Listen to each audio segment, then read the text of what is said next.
Welcome, race fans. This is Paul Page, the voice of IndyCar. And today we're excited to present another IndyCar event brought to you by the Dark Horse IndyCar Series. From the Unzers to Mears, Foyt, and Andretti, now it's Corley, Peterson, Davies, Gardner, and Teague. You can expect high speed, incredible wheel-to-wheel action, and intense drama that you can only get in an IndyCar. So sit back and enjoy your favorite drivers from all over the world take the track. Dark Horse IndyCar drivers, start your engines.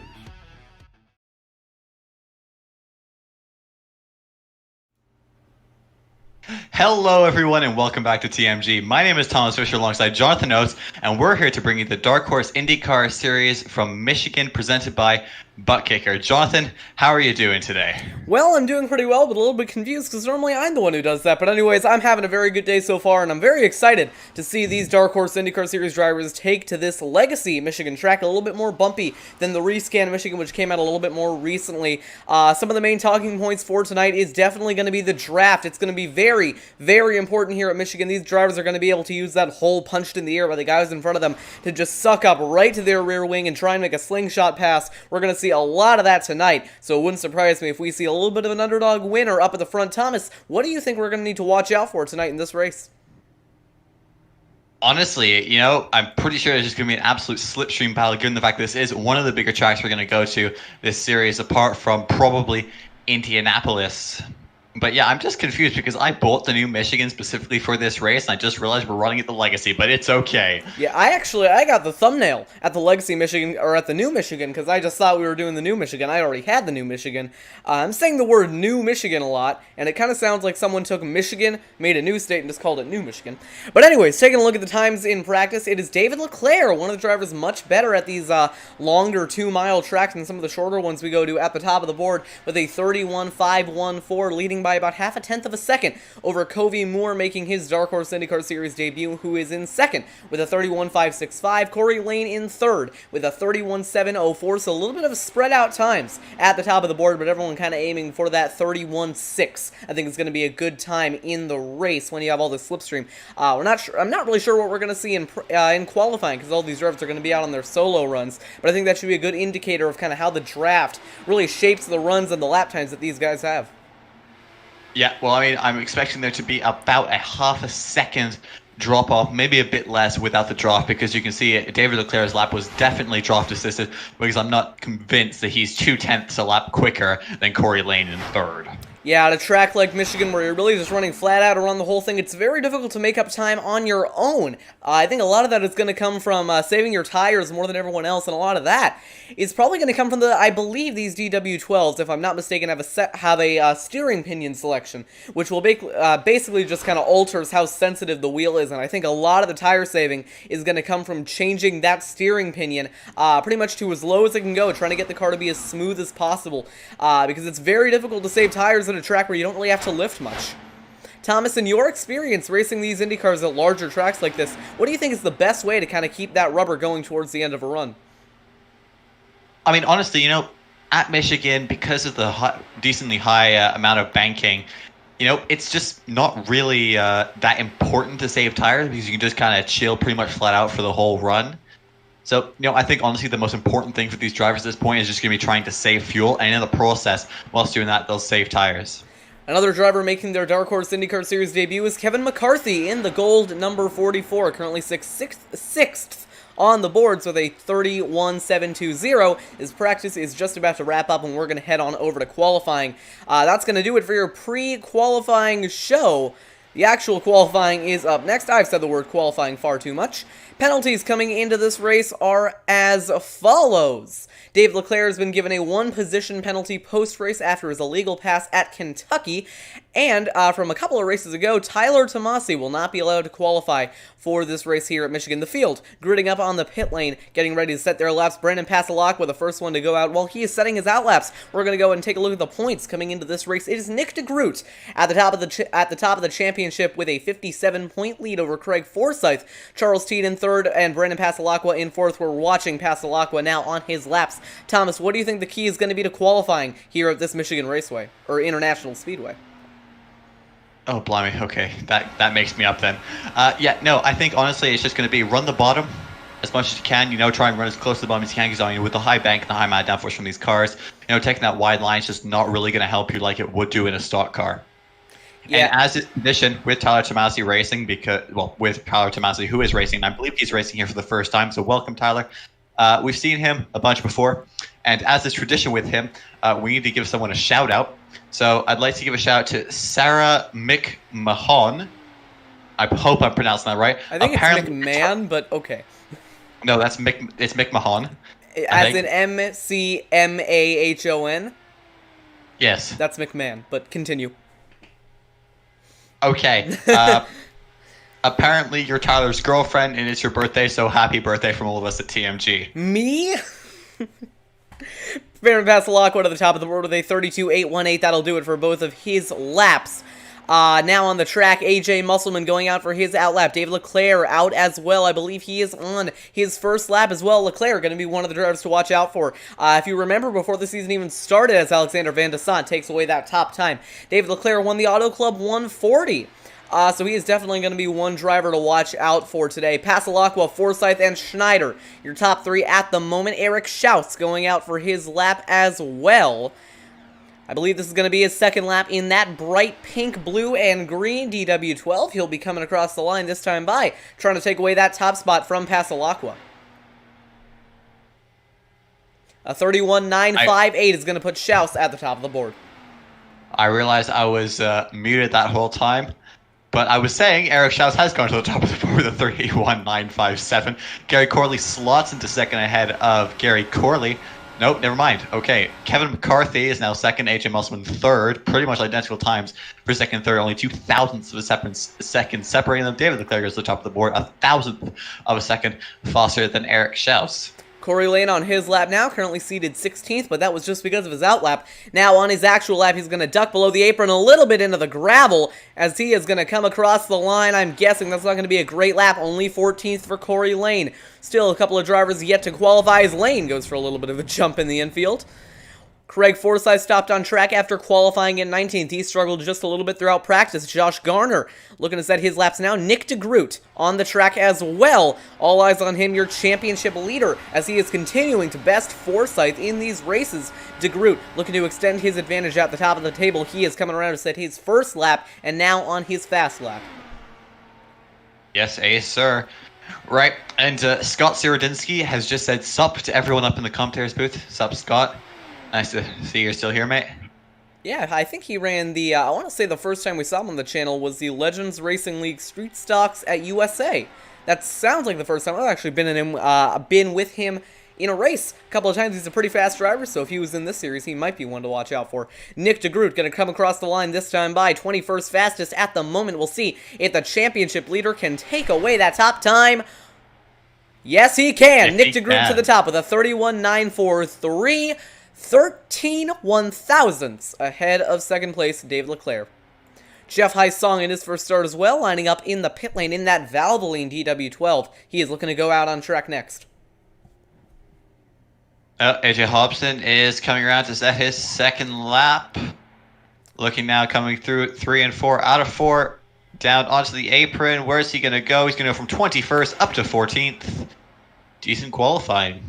Kristen Nelson out on track as well, but not a very successful attempt. They're going to duck back into the pit lane. Jeff Hysong out on track as well. Yeah, Jeff Hysong and Jim Brooks is coming across the line now, and he's going to start his first flying lap. Tyler Tomasi staying in the pits because he is not allowed to qualify as it is his first start. We got there eventually. I don't know why, man. I think it's a loose connection between my brain and my mouth these days. Yeah, we got a loose wheel.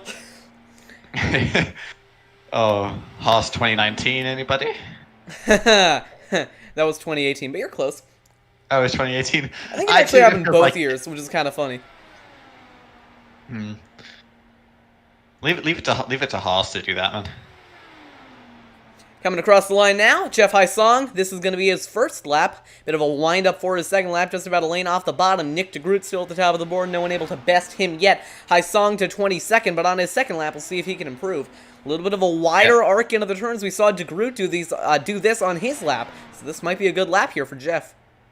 Jim Brooks is also is also coming through turns 3 and 4 now on his second lap, seeing what he's going to be able to do, going from 24th on the grid. He's getting right up to the line now, ducking down below the apron, and Jim Brooks is going to go from 24th to 19th place, and Jeff Heisong is going to...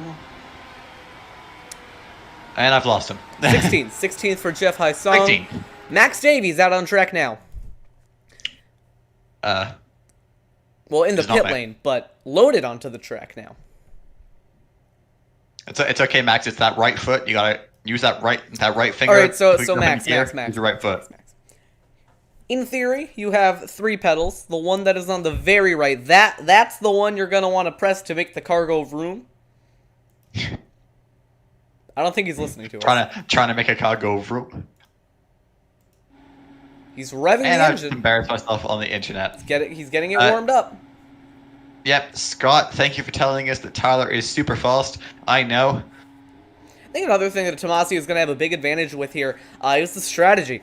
If the cautions start to fall in a little bit of a unique way, Tomasi might be one to watch out for. He's moving. He figured it out. Max Davies figured it out. He figured out how to make the car go vroom. But yeah, Tyler Tomasi, he's one of the drivers who is very, very good on strategy. He actually crew chiefed me in a NASCAR iRacing Series race a couple of months back at Richmond. He was a very, very good crew chief. It was actually me who ended up messing up that race. So. Yeah, no, but the multiple times he's crew chiefed me, once I won, and then every single other time someone brake checked me, and I went for a little fly. Yeah, that's not going to help your car go vroom. You never know. Okay, Max Davies starting his first lap. He's just going to be building up some sped on this one. Yeah, trying to get all the speed he can in that DW12. That number 51 looking to go on a flyer next time by, right up against that outside wall, getting a little close to it down the back. Trying to use that very high line. I think that lane choice is going to be something that we're going to see a lot tonight. These DW12s, they're some of the best cars on iRacing for multi-groove racing, so I think we're going to see that quite a bit tonight, especially as the runs go on. Davies diving down below the apron to start his flying lap right next to the gravel as he comes across the line. He is the last qualifier. We'll see what he can do. Well, we know Max Davies always tends to go out last, and he always tends to do really well, so we're going to see what he's going to do is, going up, out of the corner, sitting in that second lane, moving up, oh, no, back down. Okay, he's just kind of chilling in the second lane, and now he's going all the way down to that white line. Not quite touching it, though. You got to be closer than that, Max. There you go. Going to keep it tight out of the corner, straight onto the apron, and Max Davies is going to go from 25th up to second place, beating out David Leclerc, and 0.02 of a second behind Nick DeGroot. Wow. 0.02 of a second between first and second, but Max Davies not able to beat Nick DeGroot is only going to slot into second place. Nick DeGroot in the number 89, your current points leader, is going to start on pole for this race. There should not be any surprises there. He has been insanely fast in the past. We thought for a second that maybe this track type wasn't going to suit him as much. Well, as it turns out, yes. Yes, it will. Yep, it most certainly will. Well, we know Nick DeGroot, he's been, he was always fast on the mid tracks. Well, middle to intermediates. Yeah, you're close. You're close.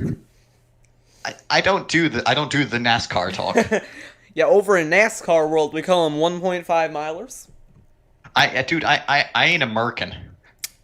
It's because you're not cool enough. Anyways, you were saying. Whoa! No, dude, you can't come at me saying Canada ain't cool. You're right. Canada's very cool, especially in the winter. It ain't for nothing we live in igloos year round. Yes, that's definitely how most Americans see Canada, just igloos. Oh no, I saw a video and it was just a compilation of Americans not knowing that Canada was a country. It's a state, I'm pretty sure.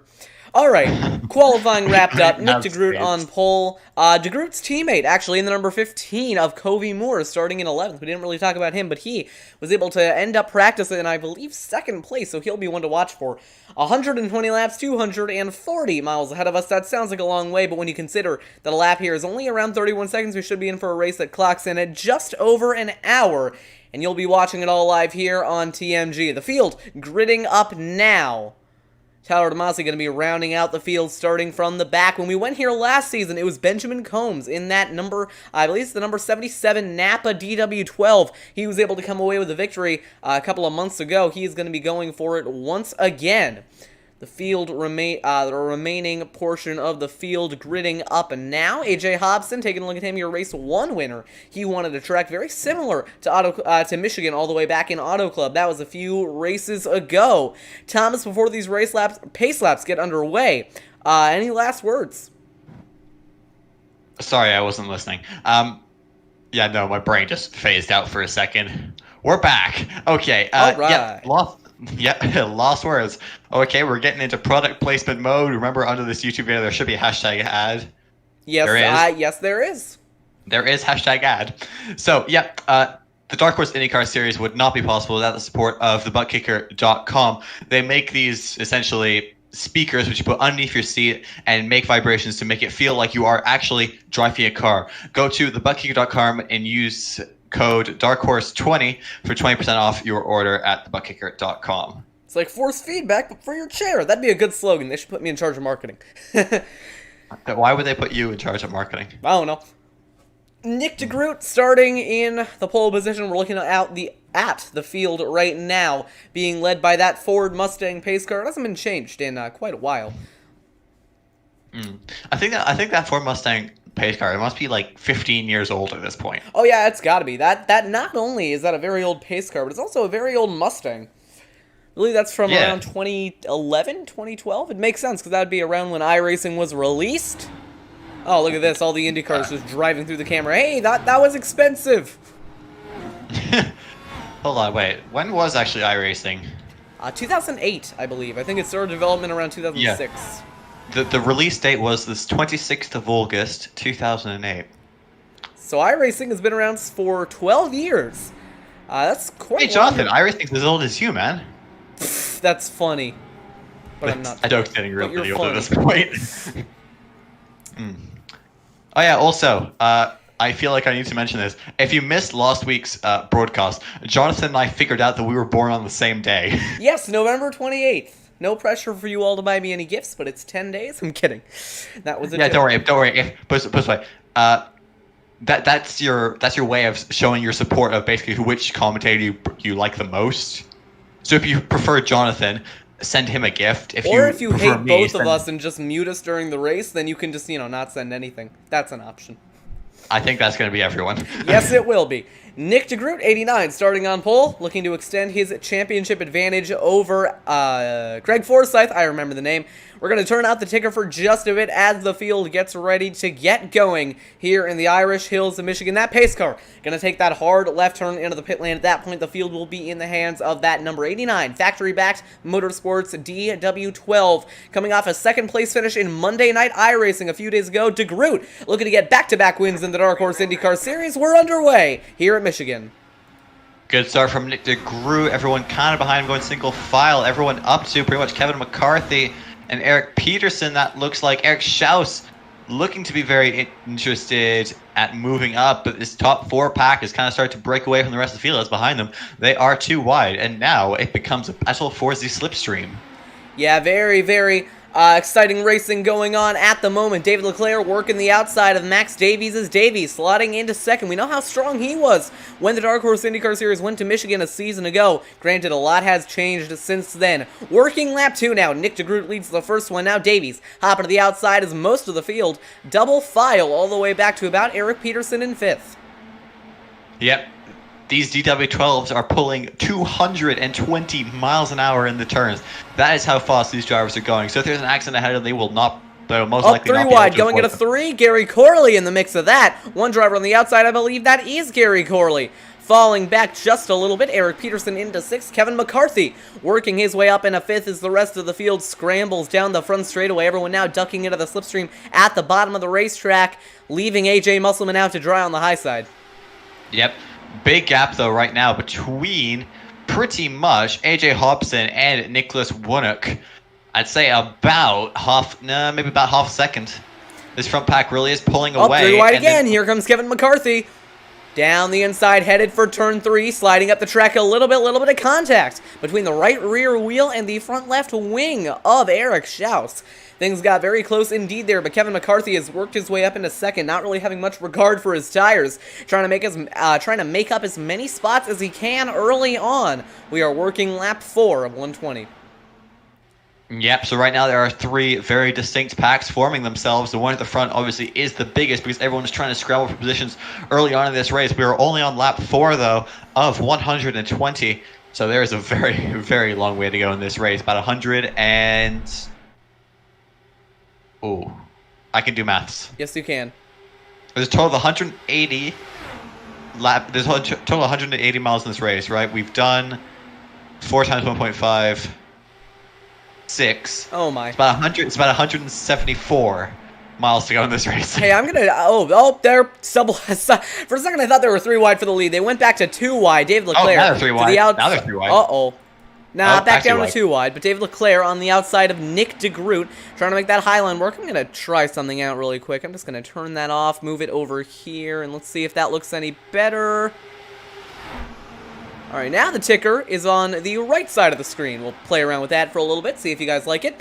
Battle for the lead continuing. Kevin McCarthy into 3rd. Gary Corley back up into 4th. David Leclerc working on the outside of Nick DeGroot. 3 wide for the lead going down the back straightaway. This race looking a lot more like a Talladega race than one at Michigan. Well, these cars pretty much will be racing like they are in Talladega, but remember, these cars cannot get too close to each other because of how aero-dependent they are. Absolutely, yeah. If you get too close to the guy in front of you, they're going to get a lot of air taken off their rear wing, and that might just unsettle the car enough to spin them around. We've also seen netcode be an issue here on iRacing in the past. I believe we saw it last season. Between Benjamin Combs and AJ Musselman. Combs had a big run up to the back bumper of AJ Musselman. They did not make any contact in terms of visual contact, but the sim registered it as fender-to-fender contact and spun the 54 around. That was a season ago. Side by side for the lead again, David Leclerc on the outside of Nick DeGroot still as we come to lap 8 of 120. Yep, 3 wide behind between Eric Schaus and who else is that? Eric Schaus, Eric Peterson, and Joe McAdree. Very tight then for a bit, but they're back down to 2 wide. Alright, I'm not liking the new position. Todd Schneider and Jeffrey Duncan both in the pits. Oh, that might have been for a 2-car incident early on. I'm guessing that's what that was for the lead. Oh, wow, blimey, holy moly. Okay, I don't know if you want to have a look at this. No, there's kind of a really good battle for the lead going on right now, but you can talk. Yeah, well, this is a big flipping, incredible crash, cars up in the fence type thing. But they're 3 wide for the lead going into turn 1. Nick DeGroot on the inside of David Leclerc. McCarthy working that high side, trying to make any advantage he can work up there. Leclerc hopping back to the outside. Everyone under a blanket up at the front. Meanwhile, take a look at Covey Moore. DeGroot's teammate making big moves from the top to the bottom, trying to get underneath Eric Schaus. Not liking the position of that new ticker, so I'm going to move it back. Fair enough. It does kind of obstruct the view a bit, but fair enough. Okay, you know what? I'm going to test something else out. Thomas, tell me about what's going on in the race while I do something. Oh, I'm looking at the incident between Jeffrey Duncan and Todd Schneider. Okay. Fine. I'm going back. Okay, made the ticker transparent. We'll see if that works. And that's too transparent. This has worked for a while, but it's being very annoying today for some reason. All right, that's good. 85% opacity. I see Nick DeGroot's teammate, Covey Moore, on the outside there, 3 wide. Nick DeGroot leading the way over David Leclerc, who is still trying to make that move to the outside work. Bit of a 4-car breakaway at the front now as the field swarms down the front straightaway. Yep. Like a pack of angry bees. Jeffrey Duncan is apologizing to Todd Schneider for what happened. So what happened between them was that Jeffrey Duncan got an absolute run of the century on Todd Schneider and just straight up rear-righted him down the straight. And they both ended up straight at the scene of the accident and flipping through the air. Simple iRacing style. Yeah, it wouldn't surprise me if there was a little bit of netcode involved in there as well. Meanwhile, for 3rd, Eric Schaus crossing underneath Gary Corley. That battle continuing between those two, but the battle for the lead is strong as ever. Coming to lap 10 of 120. I have been told by the series admins that these tires can be comfortable for around 10 laps, but after, oh no, Eric Schaus got really sideways off turn 2. Everyone scrambled to avoid him. We are back 3 wide for the lead going to turn 3. Yep, we most certainly are. Up down Tyler Tomasi. He's just struggling in his first start. He's right in that back pack. There's 4 of them, but they're not working together. They're fighting the whole time, so they're keeping on losing pace to Jim Brooks. I'm realizing now that at the start of the stream when I said Tyler Tomasi was a good crew chief, I may have mixed him up with Hayden Lowell. Yeah, that wasn't Tyler Tomasi who crew chiefed me. That was Hayden Lowell. Battle for the lead continuing. Nick DeGroot on the inside of David Leclerc. We're going to move past that, by the way. Joe McAdory trying to work his way underneath Gary Corley for third as DeGroot's teammate Covey Moore. Oh, we got to spin it. Eric Schaus. Eric Schaus is spinning. Who's that alongside him? Eric Schaus and Kevin McCarthy. McCarthy in his first start around. Oh, one more round. 2 more round. Third car round as well. Oh, Kristen Nelson, or sorry, Alexander Van de Sant involved. That was a big crash on the front straightaway. Multiple drivers involved. First caution of the night coming out on lap 14 of 120.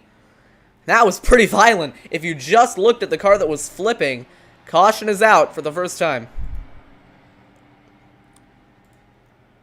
We're going to get a replay of what happened. We'll try and get the drone cam here. That should give us a pretty good view of the incident.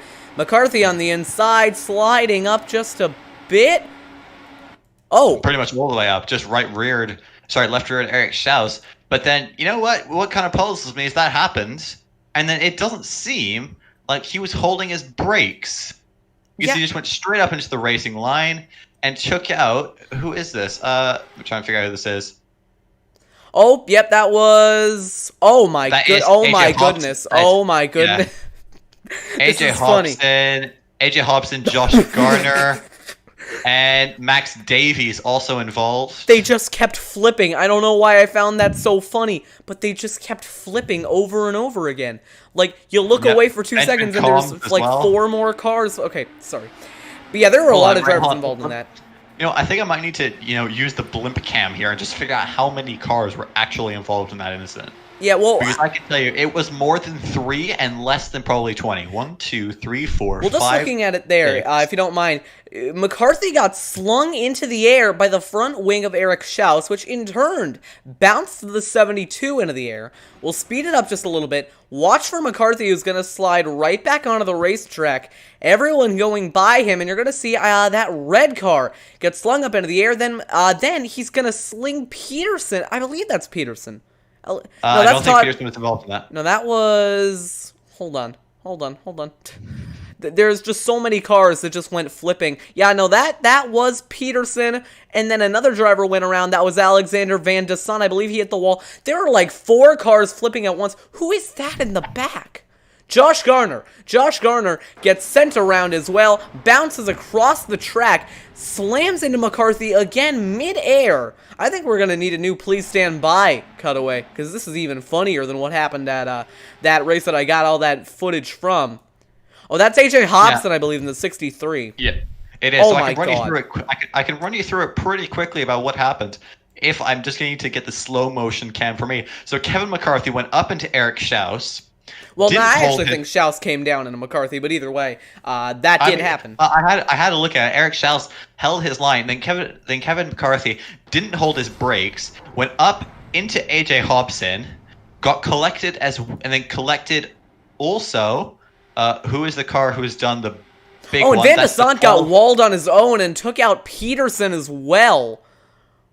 I'm just realizing that now, but that was just like 7 different flips at once.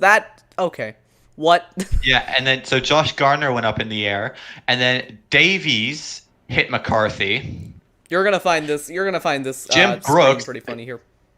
Jim Brooks just absolutely scathed through with. Who is that now? Okay, then God. Josh Garner still flipping with and now where has. I'm kind of wondering where Alexander Van de Sant comes into all this. Yeah, Van de Sant. Alexander Van de Sant. No, I know what happened to him because he went high to try and avoid the wreck with, I believe, Eric Peterson. He ended up walling himself and Peterson, and they both went flipping down the front straightaway. No, Peterson moved up into Van de Sant's front wing, and then they both said hello to the flipping fairy.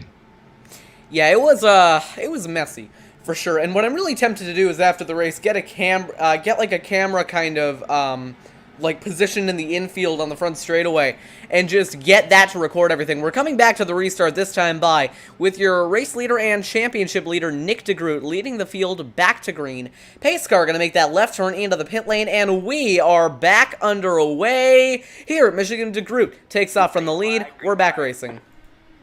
Yep, not as good as a start for Nick DeGroot as it was last time, bringing the top 3 with him. So Covey Moore and David Leclerc. I almost said Charles Leclerc. I've learned my lesson.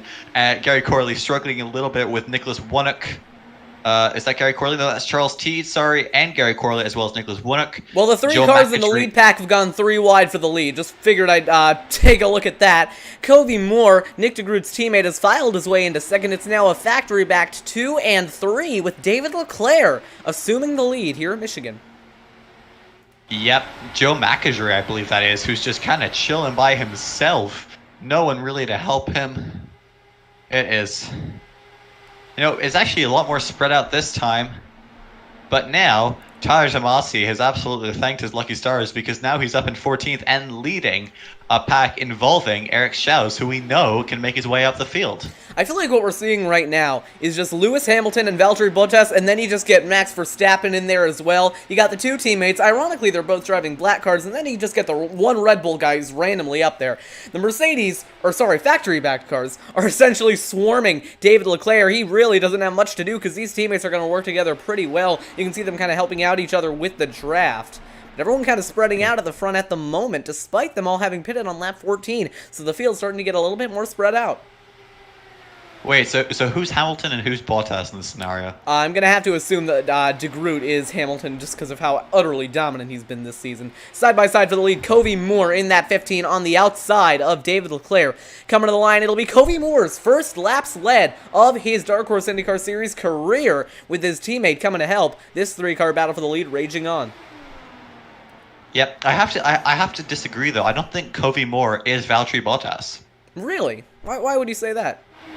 Because he's just, you know, he's fighting for the lead here and he hasn't been to yet. That's true. That's definitely true. Side by side again. I don't know what Nick DeGroot is doing, but he's kind of working that 4th lane almost at the top of the track. It might be helping him save tires. So we'll see if that comes into play later in the race. He does indeed get a run. Yeah, he's gotten a really big run for the lead. Yeah, he's that 3rd car on the high side. That blimp cam hopefully gave you a really good view of the separation that these drivers are undergoing. DeGroot running that very, very high line, trying to get a run on Covey Moore all the way to the high side, trying to get around his teammate who has now gone to the outside of David Leclerc. They're going to be side by side for the lead with a 3rd car, Nick DeGroot, waiting in the back. Still side by side, Leclerc on the inside of Moore. Now DeGroot trying to get a run down the front straightaway. Yes, sir. And behind them, though, a very interesting battle is raging on for what is 4th place. We got about a 1, 2, 3, 4, 5, 6, 7, 8, 9, 10 car battle here for 4th. Oh my God. So all the way back to about 14. And notably in that battle is Craig Forsyth. And we know that Forsyth, he's essentially at this point of the season Nick DeGroot's biggest rival for the championship. He was able to make a charge at him at Kentucky. He's going to have to try and make another charge at him here at Michigan. Those two have been the dominant drivers all season. However, only one of them has won a race. Oh, smoke. Yeah, nearly a little bit of contact there. I believe that might have been Joe McAdry and Gary Corley. But back at the battle for the lead, it's still Covey Moore and David Leclerc. They've been side by side for a few laps now, and that is just going to be eating away at those Firestone tires. Yep. Or are you allowed to say Firestone? Maybe it's just unbranded tires. I mean, we're not wrong. It's just free publicity at the end of the day. That's true. And I don't want to be the boy who cried wolf here, but Charles T is cat and spinning. Craig Forsyth in the wall. Uh-oh. That seems like a problem. Craig Forsyth winning the championship. Oh, no. Oh, no. Gary Corley and Craig Forsyth. Let's have a look what just happened here. And crucially, guys, Forsyth had to tow there, and that is going to be a huge hit to his race hopes. He's going to have to spend all that time towing back into the pit lane. So one of your championship contenders taken out in the crash here. I believe he does have a fast repair to use, but that is going to hurt him big time. Yep, Craig Forsyth just moved straight up into the path of Gary Corley and straight to the scene of the accident in the outside wall it was. I don't know, that... Jonathan, why do commentators curse people, man? You said good things about Craig Forsyth, and now he's in the wall. Honestly, Thomas, that really looked to me like Forsyth was just kind of, oh, and then he tagged someone else at the end there. But that really looked to me like Forsyth was holding his line, and Corley just kind of came down the track too much. I cannot disagree more. Well, you know what? We'll take another look at this. It's time for... Look at this. It's time for a Thomas and Jonathan debate. Yes, welcome to the TMG debates. Because you're going to see right there, Corley moves down a line and Forsyth moves up a line, but if you think about the way that you actually have to take... A line, mate, he moved up 2.5. Well, no, because what I'm thinking is that at a track like Michigan, you really have to wash up the track to preserve your momentum, and what Corley did, he was just kind of staying in his direct... Alright, we're going to do it like this. What you're going to notice is that this track has a couple of seams, which divide the racing surface into 4 or 5 distinct grooves. And you're going to see right here, Forsyth is in that second groove now. Because of the way the racing line is, he's going to have to drift up the track a little bit. He doesn't though. Look, whoever that is dropping down below, you can see Craig Forsyth then moves up a lane and a half extra straight away, whilst Gary Corley is holding his own lane. So that, for me, is on Craig Forsyth. You might be right about that. Either way, it is kind of funny that Corley just got launched into the air. You're going to see Forsyth spinning down the banking, tags one other driver who goes into the grass and up into the wall. Not much you can do about that. And that is what brought out your second caution. We are going to cut to commercial break for just a moment, and I'm going to go get a sip of water. We'll be right back.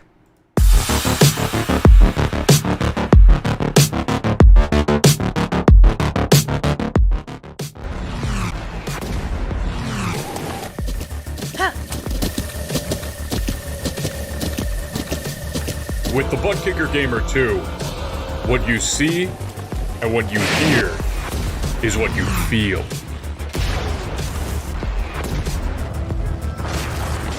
Butt Kicker. The future is feeling.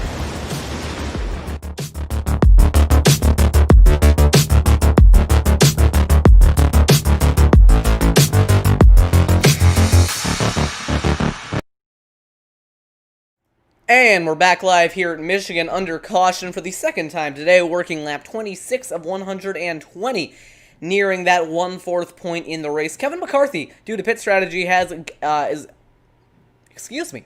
escaped as your race leader. However, he has stayed out. Everyone behind him did come into the pit lane. One lapped car. They're mixing it up with the leaders. I believe that is AJ Hobson. Yes, AJ Hobson in second. First driver on fresh tires is going to be David Leclerc. Not really sure why Kevin McCarthy decided not to pit, but maybe a little bit of a strategy going on there. It's not really going to benefit him because I don't believe this series has tire limits, but we'll see. David Leclerc going to be restarting in second, as the field is going to line up, I believe, next time by... As I don't believe the lights are on in the pace car, but I guess we'll see in 3 and 4, because typically these drivers like to drift up to the wall as they're coming to the restart. I don't know where Thomas is. I think he's still here. Thomas, are you there? Thomas, are you there? Thomas, are you there? Yeah, I don't think he is. Well, going back green this time by. Car out on old tires. It'll be Kevin McCarthy as your race leader. Been on this stint for about 11 laps. We'll see if that benefits him at all, but I don't think it will. David Leclerc restarting in second. Covey Moore restarting in third. We're going to come back to the green this time by. Pace car is off on board with second place David Leclerc. We're back green here at Michigan. And a big jump by Kevin McCarthy out front in front of the field. We saw this in the Auto Club 140 with, I believe it was AJ Hobson, who stayed out late. He got a big jump, almost won that race. We're going to see Kevin McCarthy trying something similar here, but I have a feeling that it's not going to last very long because David Leclerc is storming up on the back of that 44 come lap 27 of 120. We'll see what happens here through turns 3 and 4. Leclerc running that second seam. Thomas, I do want you to know that if you're saying anything, I can't hear a word you're saying. Leclerc to the outside line. McCarthy trying to push him up the track. They're 3 wide with the lapped car. But I believe Leclerc is going to get the lead through 1 and 2 this time by. Yeah, he will. He's sat on the outside, but Kevin McCarthy's going to have the run. He's also going to have the draft from that lapped car, which David Leclerc will not. Hey, that Now was he a is really going smooth to have it, though. Oh, but lap car's moving across. Come on, Kevin. Pick And a up lot that of moving drop, around man. in the back. Krista Nelson worked her way up into 6th place. Very good run by her early on. We saw a very impressive run out of that 13 car at Gateway as well. We're seeing another very strong showing today. Charles Teed battling it out with Nelson for that 5th place spot. Now to the outside goes Chris Massey. One of his first starts as well, working all the way up to the outside wall. Meanwhile, David Leclerc still trying to get around Kevin McCarthy. McCarthy cuts him off going to turn 1. It's stacking up this 4-car pack. We'll see if Covey Moore can make better work of these leaders. Nick DeGroot hopping to the outside. Thomas, back to you. Or not. DeGroot trying to make that run work on the outside line is not going to have much of a run coming off turn number 4. Those two teammates. Oh, Tyler Tomassi. Holy moly, that was close. What? Sorry, I had food in my mouth when you gave me the thing and I couldn't swallow it fast enough. Tyler Tomassi getting very loose through the trioval. Yeah, as he's looking to get past this 3-wide battle between Nicholas Winnick, Jim Brooks, and Corey Lane. He's gotten past Nicholas Winnick, and he's now looking to get past the wall that is Jim Brooks and Corey Lane. Yeah, this is getting very, very close indeed. That 43 of Tyler Tomassi relegated back in traffic. Meanwhile, back to the battle for the race lead. It's Covey Moore, the rookie, taking the race lead here in Michigan alongside David Leclerc, fighting it out for that race lead. Meanwhile, factory back teammate Nick DeGroot working his way into 3rd, trying to take the lead from both of them. But right now, working with his teammate on that high line. A little bit of a train going up there, and it's going to be a factory back to 1-2 headed to turn 3. Yeah, it is. That lap car, though, needs to start getting out of the way. There he goes. He's down to the inside. Yeah, Who is that lap car? That is AJ Hobson. Yeah, lap cars tend to play a pretty big role in these super speedway races. If you were watching the Pro Series just last night, whether that be on Podium Esports or Bottom Split, we saw lap cars play a very, very crucial role in that race, when we might see something similar today. Covey Moore is currently in the race lead. That lap car, AJ Hobson, holding strong on the inside. Meanwhile, they are nose to tail for the lead between two factory back teammates as David Leclerc working to the inside towards turn 3. Yep, and you can see AJ Hobson, though, still not getting out of the way. You know, he should be going to the back of that pack and not interfering with the racing. He shouldn't be sitting in front like that. Yeah, you definitely, as the leader, you definitely want that to happen, but from AJ Hobson's perspective, he wants to stay around the leaders to try and get that free pass when the caution comes out. Meanwhile, back to the second pack, it is Krista Nelson leading that pack away. Charles Teed hopping to the outside with Chris Massey as well. 3 red cars swarming that black and purple 13. Joe McAdory in the battle as well in that candy cane colored number 4 car. Back to the battle for the lead. It is 2 factory back teammates and a Red Bull car. Single file up against the wall with Kevin McCarthy hanging in 4th. Yep, AJ Hobson. Oh, Hobson! He needs to get out of the way. Yeah, he definitely slid up the track there. He might just be forced out of the way now. It's a factory-backed 1-2 down the back straightaway. Leclerc holding strong in 3rd. Back to the battle for 5th. Charles Teed working his way to the outside on Krista Nelson. Yep, he is. And now we gotta find Charles Teed. Jonathan, why do you have to switch it up like that? Yeah, really interesting battle though between Charles Teed and Krista Nelson. It's looking as if Teed's trying to go to the outside of Nelson. Yeah, definitely getting very close here. A lot of red cars, red and white cars back in the pack here. Joe McAdory, Charles 3 wide Teed. for the lead. Uh-oh. Covey Oh, back to 2 wide. Back to 2 wide. Covey Moore still on that outside line. DeGroot trying to take the lead from his teammate on the inside line. I have to imagine they're not going to race too hard here. Still pretty early on. Lap 35 of 120. We're just around that 1/4 of the way through the race point. David Leclerc trying to make that high side work 3 wide. This track, not exactly as wide as you might think it is, but these drivers are making the most of it. 3 wide for the race lead for a moment. Back to 2, back down to 1 wide. Or I guess that would just be single file. Yeah, I think what Leclerc. Sorry, Leclerc nearly just walled it off turn 2, but he was able to keep it going. Kevin McCarthy just kind of waiting in the wings in 4th. His teammate still battling it out for the lead side by side. Yep, I think what the 2 factory back drivers are trying to do is they're trying to make the big wall of carbon fiber. Yeah, that might be they're going to work together. The top lane isn't really feasible, so they're going to try, and both drivers stick to the 2 bottom lanes, pretty much just make it so if you want to get around them, you're going to have to work for it or move one of them. Yeah, but take a look at this. Joe McAdory has worked his way up against this lead pack right now in the 5th position. This lead pack is, or sorry, no, that's actually AJ Hobson. never mind. 3 wide for the lead once again, headed for turn 3. David Leclerc trying to make that high line work, but it might just be a little bit too early on. We saw at Kentucky how as the tires wore, that high side became a lot more viable. Well, we might be seeing that again. Right now, these drivers 13 laps on their tires, unless your name is Kevin McCarthy, because he has now been on these tires for 23 laps. Nick DeGroot has inherited the lead from his teammate Covey Moore, trying to break the draft down the back straightaway 3 wide once again. David Leclerc making that high line work once again. Now he's got a push from McCarthy headed for turn 3. Yeah, he does. David Leclerc, absolutely nothing you can do though. Still, this wool of carbon fiber, it really is working for these two factory back drivers, but they've gone single file. Yeah, that could be a mistake. Yeah, it definitely might be, but I am thinking that as these tires... there you go. Back up from top. Well, never mind. But I am thinking that as these tires start to wear a little bit more, I do think that we're going to see a little bit more of that high line coming into play. You're going to see David Leclerc here maybe looking to the inside. There's definitely... I am talking for far too long. There's definitely enough space between the 15 and the 89 to maybe make a 3 wide pass work. But I'm not sure if they're going to be able to do it just yet. Coming lap 40 of 120, we are now a third of the way through this race. Yeah, we are... So Corey Moore has led the first third of the race. He led to the 1/3 mark. Distinction there. Exactly. I don't know. Well, he's led the first third of the race, meaning that he has been the leader. Oh, guess what? The factory back third. boys have been split up. David Leclerc is into second, splitting the 15 and the 89. It's Covey Moore in the lead on his own now. Can David Leclerc make a charge at it? They might go 3 wide here. They might just... Leclerc looking to the middle, not going to make a move. One driver though who's been absolutely moving is Tyler Tomasi. He's now, and someone's slow on the apron. Oh, who's that? I don't know. That's what I'm trying to figure out. Oh, that's Kevin McCarthy, I think. He might be coming into the pit lane because he is out of the top 3. Yeah, he came out of the pits. He came into the pits. Okay. My brain just stopped working. Yeah, it doesn't... Yeah, so Tyler Tomasi has made up 16 places, make that 15 as he just gets overtaken now.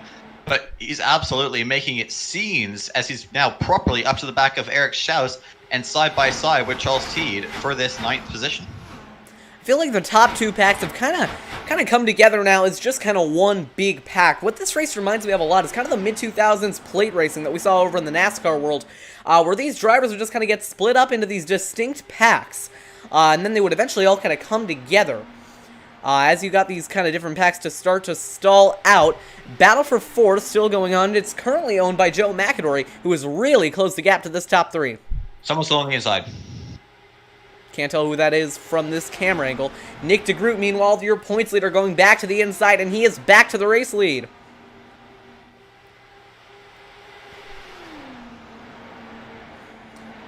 AJ Hobson still in that... AJ Hobson boxed.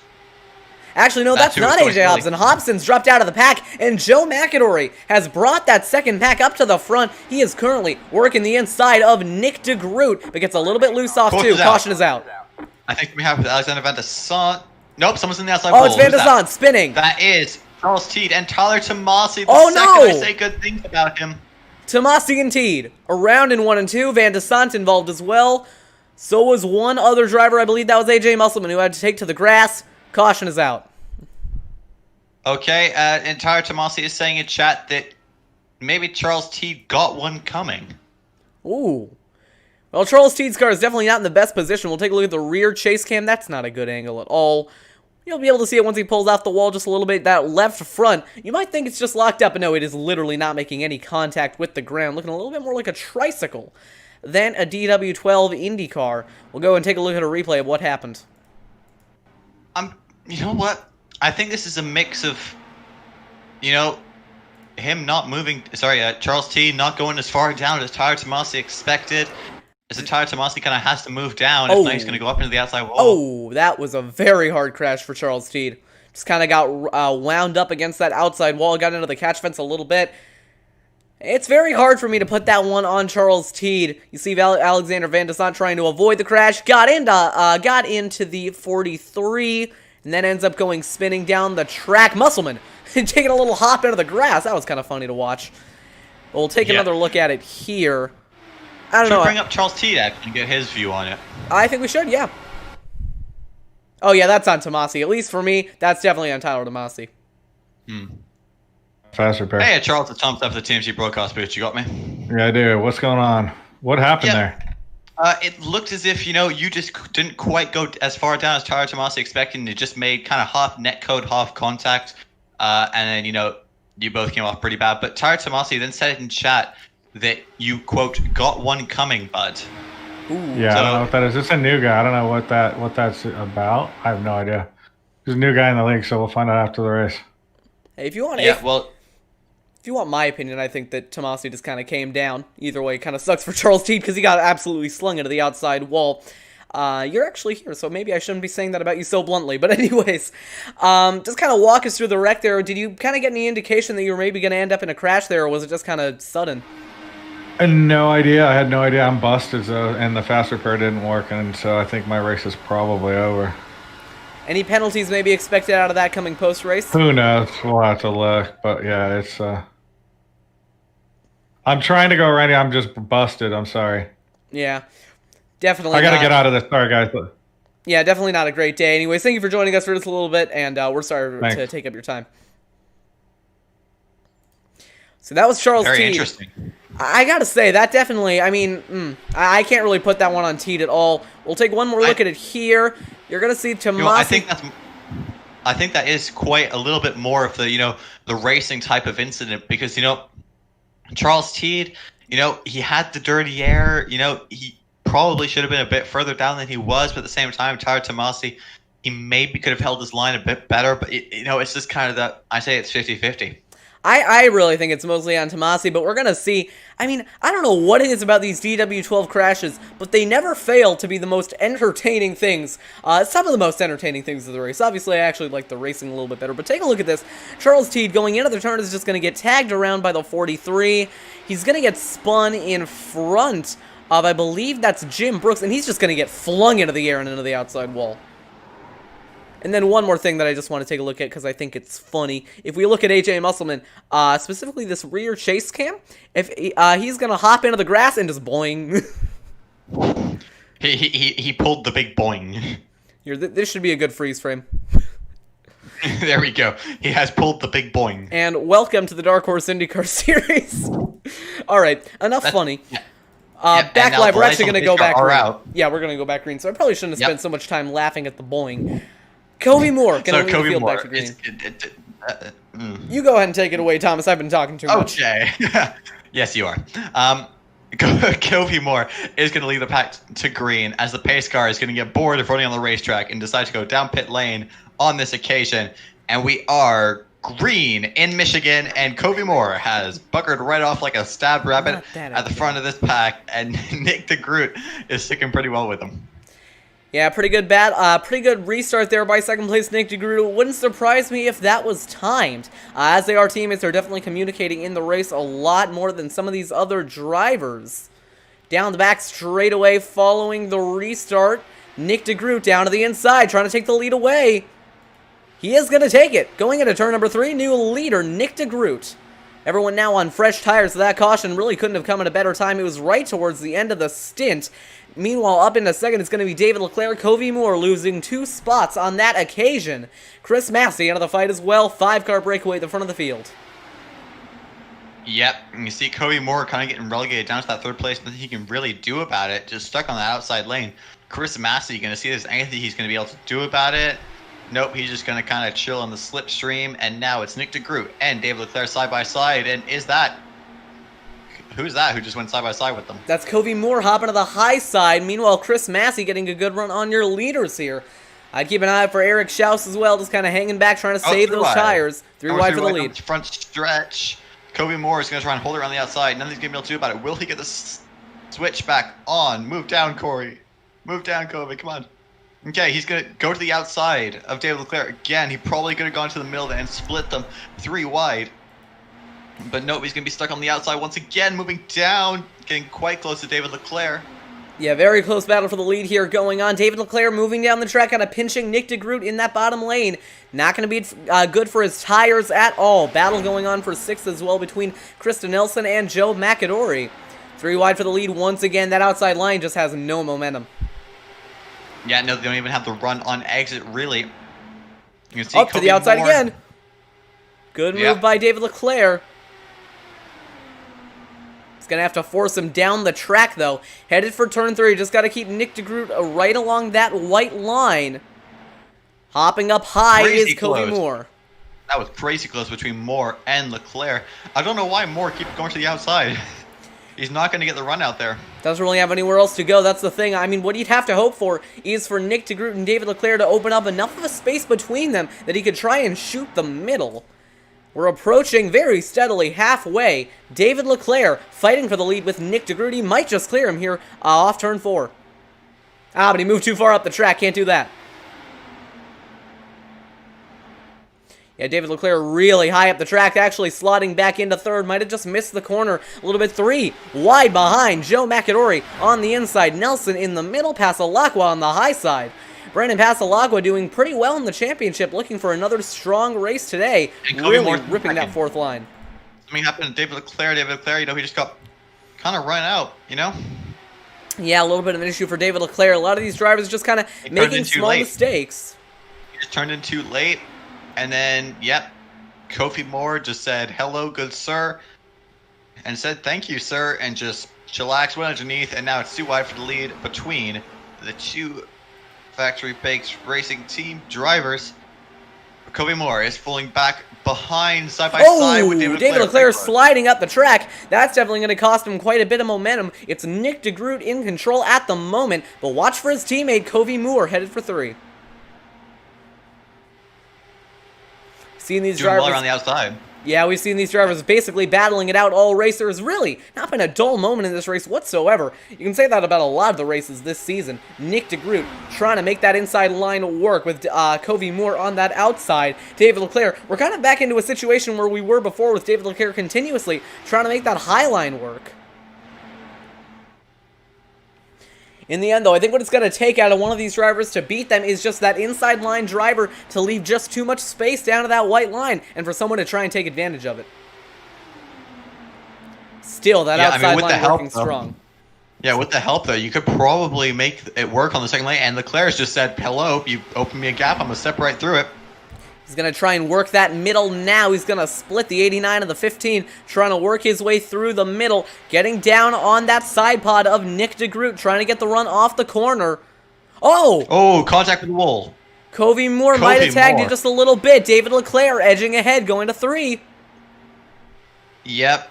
What this guy's got to be careful of, though, is that they cannot start squabbling Kobe Moore and Massey that. Because if not, you know, these 2 at the front will go off like a stabbed rabbit. Enough with that, please. Side by side for the lead once again. Sure it is. Side by side for the lead once again. David Leclerc just losing a little bit too much ground on corner entry, but you're going to see a huge time gain down the back straightaway on the outside of the 89, working that second groove headed for turn 3. Very good run indeed for David Leclerc, just not able to get close enough alongside. Maybe going to have better luck this time through 3 and 4. Yep, they most certainly will. But, you know, Kobe Moore, he doesn't have the momentum. You know, Chris Massey is chilling with him. Eric Schaus as well. Big gap, to Joe McAtree in 6th. I'm sorry, wow, big hiccup then. No, not this again. Uh-oh, almost a little bit of contact there between Leclerc and DeGroot, and that is going to let Kobe Moore steam up the outside line, trying to take him 3 wide for the lead. But he's not going to be able to make it work. Eric Schaus is trying to go beneath Chris Massey. Nothing you can really do. There's just so much dirty air from these Indy cars. Yeah, but now that outside line going to form a big run. Now Kobe Moore making that high line work once again. He's able to make it work down the straightaways. Just once they get to the turns, he has nothing. He is absolutely nothing, and not a... What's another word for nothing? Zip Niente? zero zilch? Zip That's zero something zilch. people There you say go. sometimes. I don't know. Nil? Sure. Egg? No, love. Love. That also Oh, means 0. Leclerc slid up the track just a little bit. Kobe Moore hopped to the outside, trying to take advantage. They've been 3 wide down the front straightaway for about the last 10 laps. These drivers have been 14 laps on their tires now, so it wouldn't surprise me if that inside car starts to slip up just a little bit, but it is Nick DeGroot, so it wouldn't surprise me if he didn't. What? Well, Nick DeGroot never slids up. It never makes Oh, sense. okay. He Never slids up. He never slids. Oh! David Leclerc's cleared him. We've actually got a lead change here. David Leclerc Holy We've actually got a lead change here. David Leclerc Holy has moly. cleared Nick de Groot for the race lead, but Covey Moore is fighting back on the high side. The Canadian has done it. We're gonna have to put that. Yeah, what'd you say? Can we put that on a t-shirt? Just the Canadian has done it. No? Okay. Well, I mean, that's what we said about Lance Stroll when he got pole, and then he... The Canadian has... Oh, P9. The Canadian's gotten pole, but he... Oh, Eric Schaus is in the inside. Oh my goodness, Eric Schaus. What Big a run down the move. inside. He's going to clear both of them. Race lead, Eric Schaus. Great move down the inside. Fantastic move from Eric Schaus. Yeah, that was absolutely beautiful. Taking advantage of and the caution. out. Eric Schaus leads at the caution. Eric Why is Peterson. that- Peterson hung upside down. Oh, no. That is not how you want to have your car facing. Oh, wow. Big amounts of contact. The 7 car of Gary Corley tagged the 20 car of Corey Lane, and then he got turned straight into Peterson, and then Peterson said hello and became negative downforce, and Josh Gardner also involved for the second time in this race in an incident, and just everyone else is kind of just thinking they're lucky stars that, you know, I don't think anybody else got involved in that incident. I'm just having a look now, but I think it might have just been the 3 drivers. As Nico Hulkenberg would say, Eric Peterson was hanging there like a cow. We'll take a look at a replay here one more time. Eric Peterson trying to go down the inside of Josh Garner, headed for turn 3.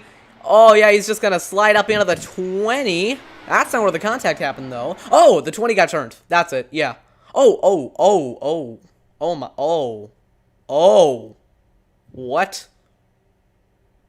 The only words I can muster are just and what? Because Eric Peterson essentially just got lifted off the ground and got flung into the outside wall. Garner collected as well. It was Corey Lane who kicked it all off. We didn't kick it off, but he was the driver that got turned in. He was the victim of the kicking off. He was a baseball, essentially. You know, if oh wait, where was I going with this? Right, if Josh Garner was the baseball bat, Corey was the baseball, gets spun around and just boing. Is that something you guys say in the Americas? No, that's something that I just thought, you know, might be clever to say. Eric Peterson, no words to describe it. We'll go on board with him here. Can you imagine, you're just driving around, you hit someone head on, you think you're just gonna crash, and no, you just get sent. He got the full send. Oh, and that was a lot of netcode, too. Take a look, he's just gonna climb the 20, launched into the air, Mark Webber style, and straight. Doesn't even bounce off the ground, he just sails straight into the catch fence. Oh my... The spectators. I think he's knackered about 7 spectators then. I just realized that. Oh, and he's just pointed at the sky. Whoa, this is tragic. Oh no. I feel like at this point we need to have some... hold on, I gotta remember the artist name. Please hold. Yeah, you're just gonna see that right front wheel sticks through the catch fence and is either gonna knock out or murder approximately 7 people innocently watching in the stands. They did not know what was coming. Okay, I don't think we should talk about deaths at racetracks. I mean, that's a bit of a sensitive topic these days. I mean, I don't know how to... We'll just say they got, you know, boinked over, like, you know, bowling pins. I think Eric Peterson probably pulled the Simon and Garfunkel and said, "Hello, darkness, my old friend." Yeah, I'm confused how that catch fence did not catch the car. It's clearly not a very effective catch fence because it essentially just, you know, let the car phase through it. It's just, it does like a Tony Hawk. It's just like skateboarding along the wall and then just bonk. The only thing I can say to that is physics. One other thing that we got to take note of is take a look at this contact between Josh Garner, or sorry, that wasn't it. It was Corey Lane. No, wait. That was Corey Lane and Peterson. Gary Corley. Take a look at this. You're going to see Corley doesn't even touch the 20, and he just gets sent around. Another incident of extremely reliable iRacing netcode, and the screen just goes black, so more cameras have been destroyed. It's not looking good for TMG. Generally, I think that probably all the money we make in everything of our broadcasting is probably just going to be spent on just replacing destroyed cameras. I have a feeling that I'm going to have to break into the savings account just a little bit to help replace some of these cameras, because they have essentially all just been absolutely destroyed, cracked, murdered. Lights are out on the pace car. We're going to go back green, this time by Eric Schaus. Going to line up as your race leader. He did come into the pits that time by, I believe actually everyone came did into except the for the lap cars, who just wanted to get their laps back. And the pace car has gotten bored of the racetrack, so decided to go down into pit lane. And we are green in Michigan. And Eric Schaus has... There you go, he's moving now. He's off. And has he left like a cuddled horse? No, he hasn't. I decided to leave the stabbed rabbit alone and go back to a cuddled horse. Well, I think the problem that we ran into there is that Eric Schaus waited so long to go that he's gotten the entire field bunched up behind him, and he's going to have David Leclerc moving to the outside of him down the back. Not a very good restart by Eric Schaus. He's going to have everyone breathing up his rear wing, breathing down his neck, going for turn number 3. I believe the correct sentence is down his gearbox. I guess so. Now, the cars are just so close, they're literally in his neck. It's become a problem. They've become, like, you know what all those 12-year-olds do under pace car, when they just go in the pace, like they just go inside the pace car? Yeah, that's what's happening, but just at 220 mile an hour. I thought you were talking about how they just, swerve around violently and nearly wreck 7 times under caution. Side by side for the lead. Once again, David Leclerc on the outside of Eric Schaus. Nick de Groot in third, looking to take advantage. Chris Massey up into 4th. Single file for the top 4, but not for very long. David Leclerc back to the outside.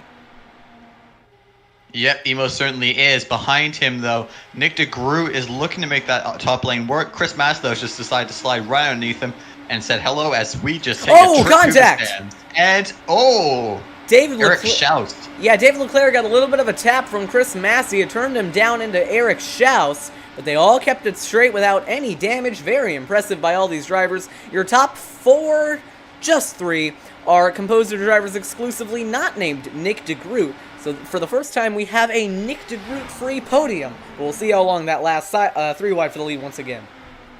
Yep, Eric Schaus still holding on to that bottom lane like it's his newborn baby. Chris Massey faking low, goes to the high side, 3 wide for the lead once again. Everyone bunched up, headed for 3. Near a little bit of contact there between Eric Schaus and David Leclerc. Side by side, back to side by side for the lead. Yeah, most certainly is. So everyone up to Benjamin Combs is back onto the lead lap. So 19th and above are on the lead lap, with Tyler Tomasi currently in 18th. Caution is out. Caution is back out. I think something might happen with Todd Schneider, given it's AJ Musselman. AJ Musselman backwards in 1 and 2. And Todd Schneider. Let's have a look at what happened here. So AJ Musselman got. I don't actually know. Oh, he got hit by the. I believe. 18. That's the 18. Yeah, that's one of the new drivers. Yeah, so no, the 18 was just chilling, got hit by Todd Schneider. And then the 18 went up into the 54, who came back down into Todd Schneider, and then straight to the scene of the accident, into the outside wall. And I'm telling you, man, that outside wall is becoming everyone's new best friend. Yeah, that outside wall has gotten quite a bit of abuse today. I think it needs to have a little bit of a break, because it has just been absolutely destroyed this entire race. Yeah, honestly, I think that just that 18 got squeezed in between Schneider and Musselman, and he just didn't really have anywhere to go. Probably a little bit of netcode, and it sent both of them. Schneider went up into him. That could have been it as well. That one's on Schneider. Yeah, and because we have gone about 4 cautions without an ad break, Jonathan, I think it's time for an ad break. I think it is as well. We're going to cut away for just a moment. I'm going to get another sip of water. And we'll be right back after this.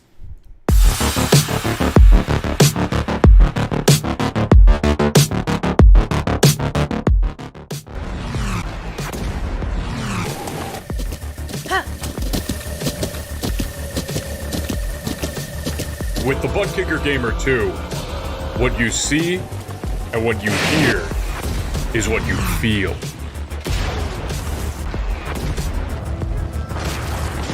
Butt Kicker. The future is feeling.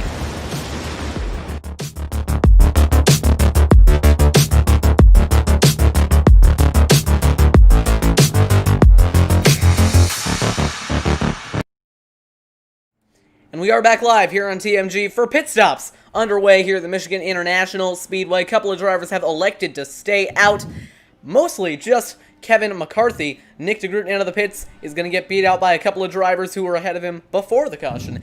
Eric Schaus going to be the first driver to come out on fresh tires.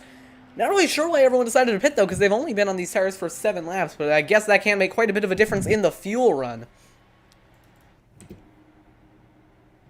Yeah, so we're here now for the 5th caution of the day. Longest green flag so far has been 16 laps because I can do maths. Really wish we could get a little bit of a longer green flag run, because I'd like to see what would happen if these tires got a little bit more worn, and if we actually got some green flag pit stops. That would definitely I don't know where I'm going with this. I would definitely enjoy that. Kevin McCarthy going to line up as your leader after he stayed out under caution, which I'm a little bit surprised about. We know he did that before. It actually worked out for him until he had to pit under green, so we'll see if that happens again. He's going to have to pit about 7 laps sooner than everyone else. The fuel and tire runs here are actually pretty short, so we're probably going to end up getting a lot of short runs here. See if anyone's in the chat, but I don't think they are. Yeah, nope. Apart from Alyssa Ferguson, who says hi, Covey and Nick. I'm sure they say hi as well. Lights are out of the pace car, so we're gonna go. I can talk. It's not like it's my job or anything. We're gonna go back green this time by. It's okay, Jonathan. Find your words. All right. Okay. We are going to go back green this time. Hello. I messed it up. Get it? Hold on, Jonathan. Repeat after me, okay? Okay. We are going back front. Oh. All right. Yeah, we are going back green this time by Kevin McCarthy in the 44, going to be your leader again. He's tried this strategy before. We'll see if it works out a little bit better this time by Eric Schaus, lining up in second with one lapped car. That'll be Charles Teed. Going to be starting in the 2nd position, but scored in 21st. It's going to be a very interesting restart indeed. Hopefully, we can get a little bit more of a long green flag run going here, because a lot of this race has been short runs broken up by cautions. Yep. And now Kevin McCarthy is pulling back from the pace car. It's okay, Kevin. Use that right foot, mate. All right, now, Kevin, we had to go over this before. It's no big deal. Just the pedal on the right. That's okay, the one right now, we're going back green. The pace car has gotten bored of the racetrack. It's quite oval-shaped. And has now decided to go down pit lane. Kevin's gone. I don't want to be the boy who cried wolf. Nah, iRacing's going to let that go. I've seen far worse than that. He's going to take off towards turn number 1 with Eric Schaus in tow. I actually one time saw a guy, I think it was like a truck race at Richmond, who literally went when the pace car was still on the track to the point where he drove through the pace car and didn't get a penalty for it. So I think that's going to be okay. Okay, I'm now going to go into the starts and restart section of the rulebook. Oh, and, you mean like that? Okay, actually, that might be a different thing. Yeah. Because I know iRacing won't penalize it, but I don't know if that's going to be entirely okay with the Dark Horse Series admins. Okay, so the rule is... It says... The leader controls the restart and must maintain pace lap speed. Oh, here goes Schaus to the inside. Eric Schaus making a move on Kevin McCarthy. I'm sorry to cut you off, but we got a battle for the lead between Schaus McCarthy and Kevin Massey McCarthy. Falling back on the high side, David Leclerc into 4th, Nick DeGroot into 5th, Covey Moore into 6th. That right there is your top 6, all a bit under a blanket as Chris Massey hops to the outside trying to make a move for the lead. Yeah, so it does say that the leader can restart after the pace car turns left to lead the field. So, the question is, did he go before the pace car turned left? And if you ask me, he did. Yeah, I think he did as well. I think that's going to be pretty safe. Side by side for the lead still between Eric Schaus and Chris Massey. Massey falling back just a little bit. Back down the front straightaway, you're going to see the two factory-backed boys trying to make their way around Kevin McCarthy. But both of them starting to struggle later on in this race. We're up to lap 75 now. These laps going to start clicking away pretty fast.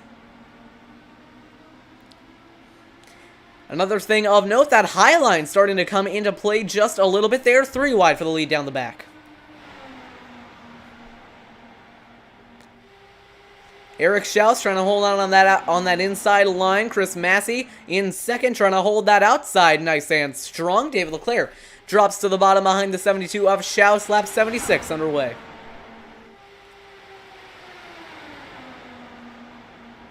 Back towards turn 1 now. David Leclerc on the inside of Chris Massey. Thomas, you are muted if you are attempting to speak. Schaus in control. Right, kind of just in that middle of the racetrack, not really moving around too much as the factory-backed boys have made their way around Kevin McCarthy. Yeah, I'm sorry, I wasn't trying to speak, but my dad was. He decided to come up behind me and start yelling and trying to speak into the mic, but luckily I muted myself first. Hey, we got him. Yeah, it's okay, boys. We're safe. Still right now, that top 6 just kind of in a group of their own. It's headed up by Kevin McCarthy at the moment. Jim Brooks leading that second pack, followed by Max Davies and AJ Hobson. Right now battling it out for 8th. Hobson, he has gotten back onto the lead lap, so very impressive by AJ Hobson. Another good run for Krista Nelson as well. They've worked their way up into the 11th position, 3 wide with Craig Forsyth on the bottom. Forsyth worked his way up into the top 10 once again as well. And almost 3 wide at the front.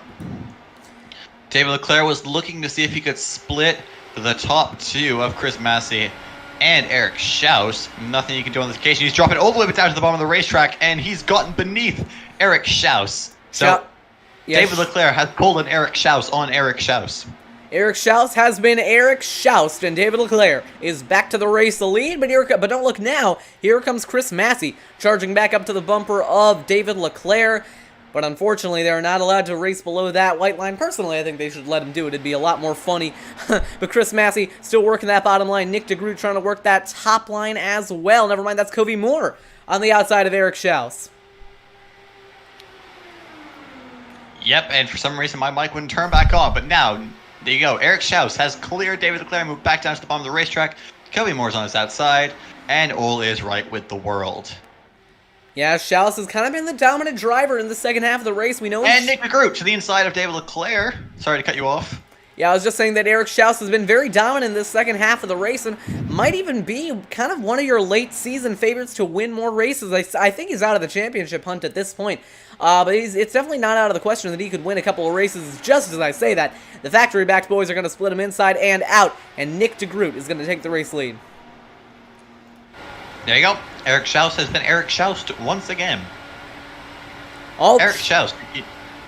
Yeah, that got very close there between Schaus and Nick DeGroot. Schaus looked to the inside, ended up going to the high side on Nick DeGroot. He's trying to Eric Schaus Nick DeGroot, but unfortunately Eric Schaus is out Schausing himself. And I think my brain just exploded. That is unfortunate. And Eric Schaus is about to clear Nick DeGroot. Will he be able to do it? Yeah. Yes. That was a word, I think. I said yes, then I said no, and then I said yes, and then I said no, and then I said yes again, and it kind of came out as yeah. Side by side for the lead again. Covey Moore to the high side, trying to make that high line work. Yep, Covey Moore ducking behind, and will Eric Schaus backing up. Schaus saved it, but there was a little bit of contact between the front wing of Covey Moore and the rear axles, or axle, suspension, wheel pods, whatever those things are, of Eric Schaus. That's going to let Chris Massey look down the inside, but a very close moment between your top two. Why don't we just call it the rear assembly? Rear assembly, that's a much better idea.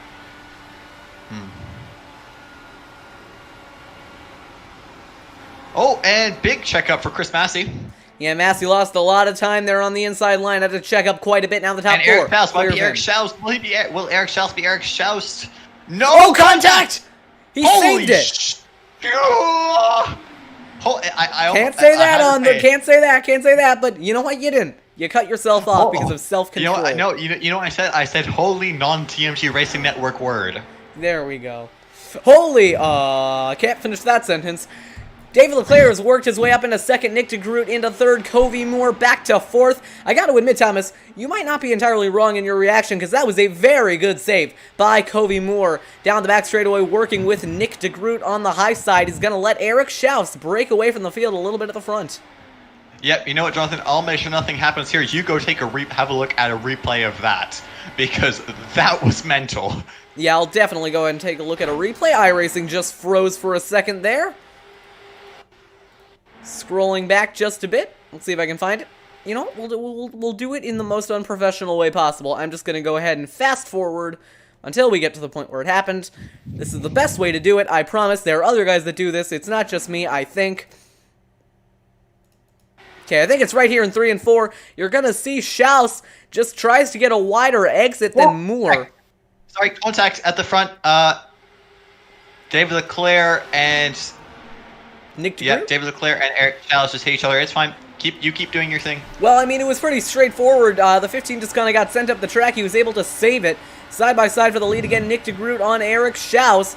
Will David Leclerc try and Eric Schaus? Eric Schaus. Eric Schaus has not been Eric Schaus. He will remain unschoused and keep the race lead. Oh, contact again. Almost. Nope. Nick DeGroot Oh, just contact lost it. again. And again. And again and again and again and again and again. But they all And keep it pinball straight. machine. Welcome to Pinball the Race. Exactly. Meanwhile, I'm going to let my voice take a little bit of rest. Thomas, you can take over for just a little bit, because I'm getting to that point where Nick my voice DeGroot's is going to gonna have start the to run. do this. So, take it away. Nick DeGroot's going to have the run of the century and going to try and hold it around the outside. Will he get loose, though, like he did before? Not really. He's just going to try and keep the momentum on exit, but Eric Schaus is going to hold it on the inside, but Chris Massey has now slid up the inside of Nick DeGroot. So this is going to be very interesting. You can see, yep, Eric Schaus is running that second lane, and Chris Massey running that bottom one. You can see David Leclerc just trying to see what's happening, but Covey Moore has fallen right back from this front pack and is almost falling back in the clutch of the second pack, as at the front, Chris Massey is trying to have a look around the outside of Eric Schaus as I hiccup again. Well, and now Nick DeGroot is up the inside of Chris Massey, and Nick DeGroot is doing a Chris Massey who did a Nick DeGroot to himself. And there you go. Nope. Nothing Nick DeGroot can do on this occasion. 19 But Chris laps. Massey is going to... Oh, sorry. Carry on. Chris Massey is absolutely sending her around the outside, having the run of the century on Eric Schaus. Nothing he can do, though. And, wow, having to release the steering lock. Tires might be starting to wear a little bit. We're 19 laps in on the run now. It'll be harder and harder. This is for the Schaus longest to run hold we've that had so inside. far. Yes, it is. And I have just received a text from Tyler Tomasi because I'm that cool. I have his number. Ooh, wow. That makes exactly. you cooler than me. Yep. He just texted me, starting lost is a joke, comma. Well, actually, there's a comma missing. Okay. Yes, I will be correcting his grammar. That's very good to hear. Guys in the back have no idea how to do restart. How to do a restart, Tyler. Come on, mate. Basic sentence structure. It's spelt incorrectly. Unbelievable, spelt correctly. So he couldn't spell "it's" correctly, but he did spell "unbelievable" correctly. I'm only Yes, and making I fun of him because the wreck was his fault. Side by side for the lead again, it's Well- Massey on the outside of Schaus. No, we're not going to do that again. The 72 trying to hold strong on the inside. Lap 21 of the run now. Nick DeGroot crossing underneath. The 83, DeGroot back in the fight for the lead. He's actually got wasn't underneath gonna say Schaus. he just sent me another text after I asked him what happened with Teed, and he said, guy tells me to start lost, then puts me in the wall. That's not So what I happened. think that's pretty clear where Tyler Tomasi stands on this issue. And Chris Massey has Eric Schaus, and Nick DeGroot, who just Eric Schaus, and Chris Massey is now in the lead. Chris Massey New to the leader. lead. Yeah, I believe this is his first time in the lead all day. The 83 and the 89. 1-0. And there's the inside wall, That, Chris. that's Hope you not- enjoy your that's visit. not how you, And will that's he not- collect anyone? Nope, That's he not how goes to the pit. Chris, that's not how you lead a race. So if you Well, thought apparently You know, if you thought that you could commentators curse someone, I literally said Chris Massey to the lead, and he immediately spins himself. That is quite possibly the funniest thing that's happened all stream. Well, apparently, according to all the other drivers, that was very convenient because apparently they're all about to box. So, Well then, we'll take a look at a replay of what happened, but I'm pretty sure I know exactly what it was. Massey just trying to hold it too low on old tires, and it ended up bouncing him into the inside wall. Very violent hit as well. Man, he had such a good run. We were just talking about how it was first time in the lead, and then he goes and does that. Chris, what are you doing? You'll see it here off turn 4.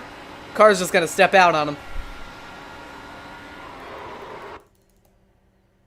Oh, man, hard hit on the safer barrier. It's actually going to bounce his entire car off the ground into a 360 flat spin through the air. Someone should probably tell Chris that he is not playing Trackmania.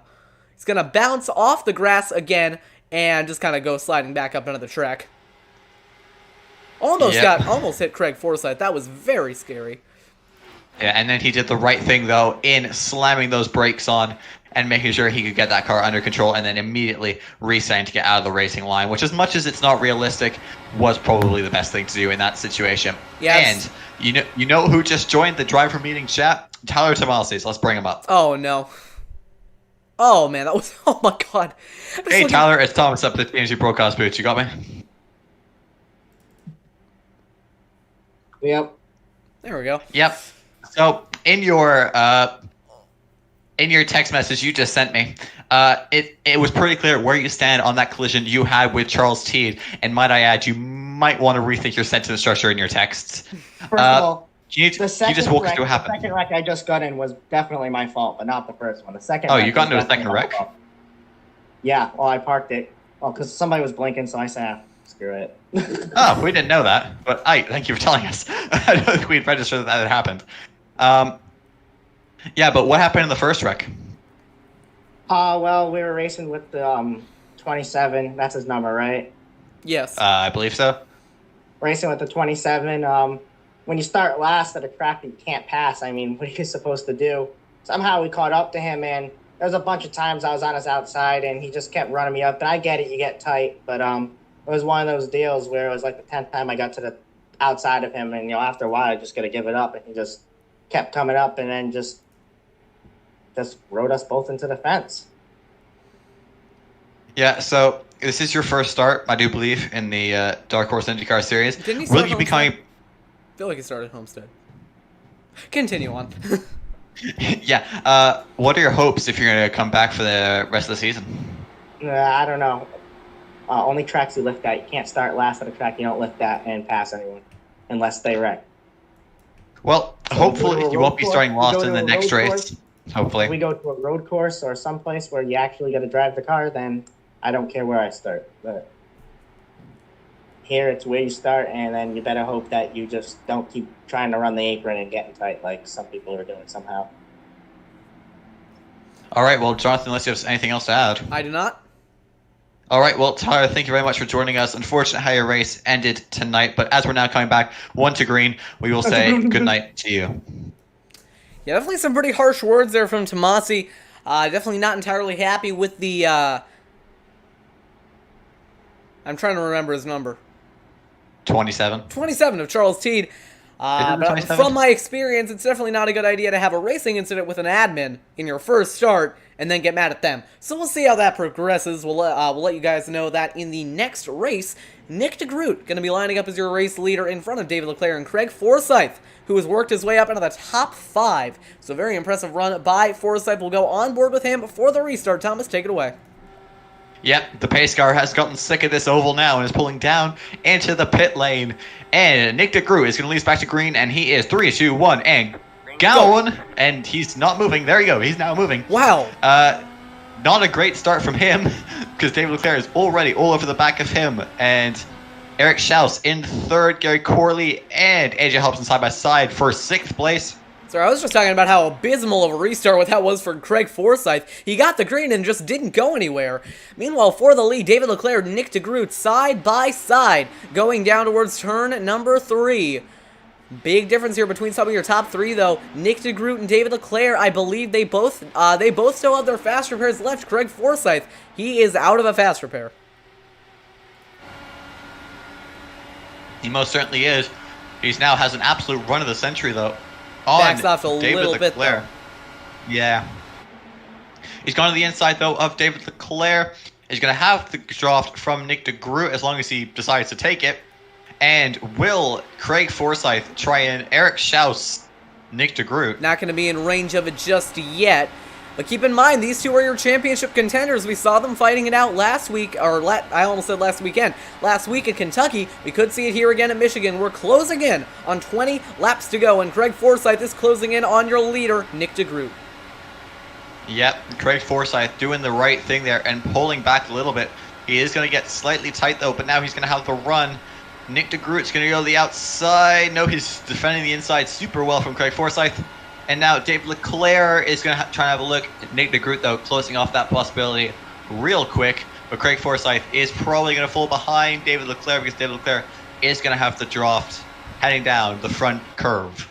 Keep in mind, though, that Craig Forsyth, he is in a little bit of an all-or-nothing situation. You know, his championship chances, at this point, he has to put together some really good runs and hope he gets a little bit lucky. So he has to be aggressive here. I don't think he can afford to just kind of stay back and hope that the top two wreck. I think he's really got to go out there and try and fight for this win. Side by side for the lead again, David Leclerc and Nick DeGroot. Krista Nelson. Krista Nelson. I was about to say Krista Nelson coming out of absolutely nowhere and in that podium position right now. First time all season we've seen the number 13 up in that top 5 even. Yeah, big run by Nelson on these top two. Maybe in a position to try and get the underdog victory. Talking to some of the admins before the race, they were talking about how this race would be a good opportunity for someone who maybe isn't at the front all that often to try and take away a win here. Hot car. Who's this? This is Jeff Hysong. Oh, slow car. Slow car going to be in the way. That's a NASCAR reference. Don't worry, you won't get it. I watched NASCAR. I watched the final. I didn't watch Martinsville. But that was like a good race. All right, never mind. Down the front straightaway, they're going to have to go high to avoid this slow car who has been in the way. Hysong sliding up just a little bit. Nelson falling back to 5th. Forsyth back to 3rd, trying to get underneath the Leclerc down the back. Big scrambling going on in the back. Yep, but if you have a look at this rear chase cam, that is absolutely mental heading down the back straight. Oh, this is I readjusted the chase cam for the pre-race photos, and now it just looks bad. Back down the front straightaway. The rear chase cam. Rear chase cam. That's the rear chase cam. I adjusted it for the photos. Why would you change the rear chase cam? I know who uses the rear chase cam. Back through turns 1 and 2, David Leclerc. Well, yes, because you're actually in the sim and not showing to the. Imagine if I broadcasted the whole race like this.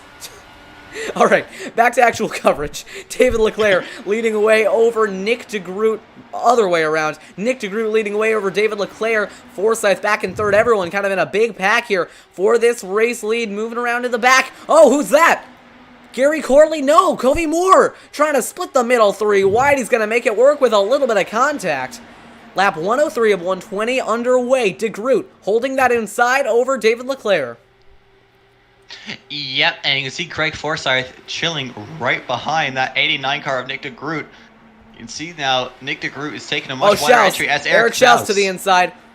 Eric Schaus is Eric Schaus on Craig Forsyth, who previously Eric Schaus in order to get that Eric Schaus position with an Eric Schaus move. All right, we're going to stop you right there.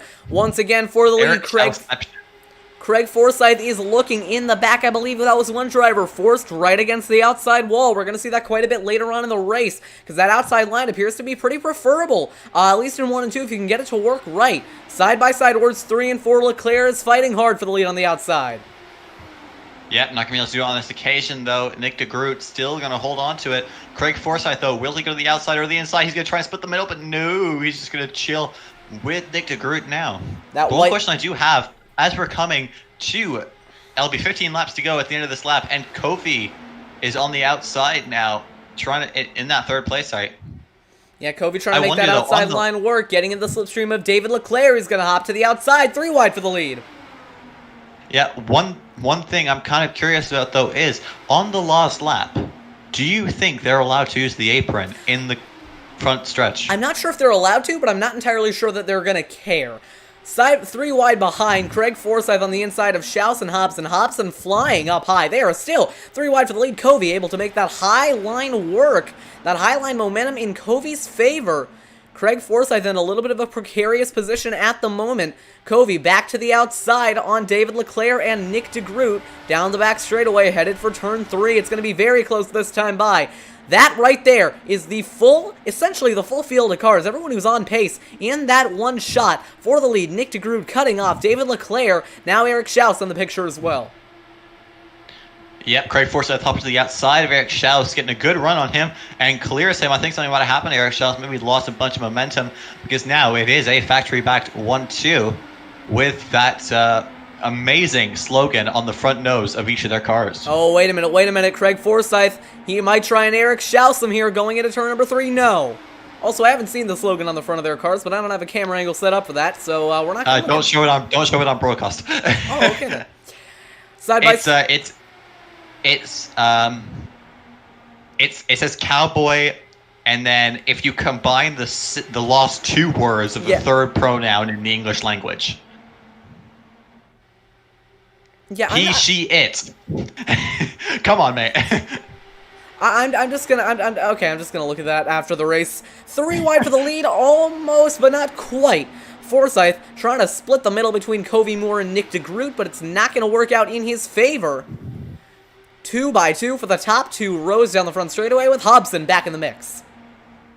Yep, you can see Craig Forsyth, though, is looking to Eric Schaus, Nick DeGroot, who had previously done an Eric Schaus in order to get the lead from Eric Schaus, which he now holds, and Eric Schaus is currently in that 5th place. Let's talk about lanes. Coming off turn 4 on the last lap, and has Covey Lane. Yeah, he's gotten close around the outside. Covey Moore trying to make that high line work on Nick DeGroot. But what I'm just thinking here is take a look at this as they come off turn 4. That high line gets a really big run to the line. So if one of these drivers can put themselves in a good position coming off turn 4 on the last lap, they might be able to get the run to the line. 10 laps to go at the end of this lap. Yeah, most certainly is, because now you can see Nick DeGroot is still running 220 miles an hour through the turn, but he has a much shorter distance to go. Whereas, at the halfway point in the corner, which is where I'm looking at, Covey Moore is doing 223 miles an hour, but Nick DeGroot is doing 221. And keep in mind, that carries out the corner a lot more as well. Yeah, so that is just to show there is about a 3 mile an hour difference. And look at this, Schaus is in the picture as well. These teammates have been fighting side by side for the race lead, and they haven't been paying attention to Eric Schaus, who's coming on the outside. Look at this. Yep. It's a huge pack of cars in the back. Hobson trying to make the outside line work. That's going to get very close, but he backs out of it. No caution. Or I should say no crash. I have a feeling that if Craig Forsyth doesn't think he can win this race, his best bet will probably be to get Covey Moore to win the race. That probably is going to be a good idea, almost like damage control in a way. Or he might also hope that Nick DeGroot burns up his tires on the inside and spins. Now, I don't think that's going to be likely, but it could happen. Yep. I think Craig Forsyth and pretty much everyone else is in a position of tactical voting. Oh, outside line. Eric Schaus coming strong on the outside. Trying to make that high line work. David Leclerc is into 4th. Yep. And my reference to tactical voting is basically that you would much prefer if yourself won the race, but obviously if you have to choose who's going to win the race, then you're going to choose your least unworst. Sorry, you have to choose your second best. Sure. Or the least worst. The least worst. There you go. The least worst. Lesser of two evils is how a normal person would put it. I'm kidding. Oh, and Nick DeGroot's been done in. Oh, DeGroot. He's fallen back to row 2. That's going to be Corley. And the thing. Oh, he spun Schaus. They're all around. DeGroot into the wall hard. Flipping in 3 and 4. They're still crashing. Schaus around. Davies around. Bloody Nora, what happened then? Corey Moore has been given the lead in Craig Forsyth. Man, this is Christmas come early for the 131. And Nick DeGroot caused it. Yeah, he did. Nick DeGroot just left reared Eric Schaus, who then just collected David Leclerc at the same time. You know, I would look at a replay, but we have to figure out what these drivers are going to do in terms of pit strategy first. And AJ Musselman said it brilliantly in the iRacing chat, all caps championship implications. You know, he said before the race that there could be a lot of championship implications out of that one. I think we just saw it.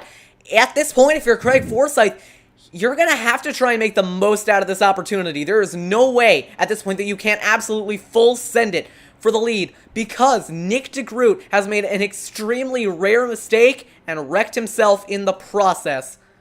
But he is going to get a fast repair, and it's not going to hurt him too much. Everybody electing to stay out. Forsyth thought about it. Did anyone else think about it? Couple of drivers coming in. Corey Lane on back. AJ Hobson. AJ Hobson as well, I think. Nick DeGroot already came in, but that's going to be an EOL penalty for coming in too soon. We'll take a look at a replay for what just took place. We are going to get a restart. It's not quite in the caution did not come late enough. This is going to be very close. This is going to be very, very close. One more look at it. Or sorry, one look at it. We haven't had a single look at it. Yep, here we go.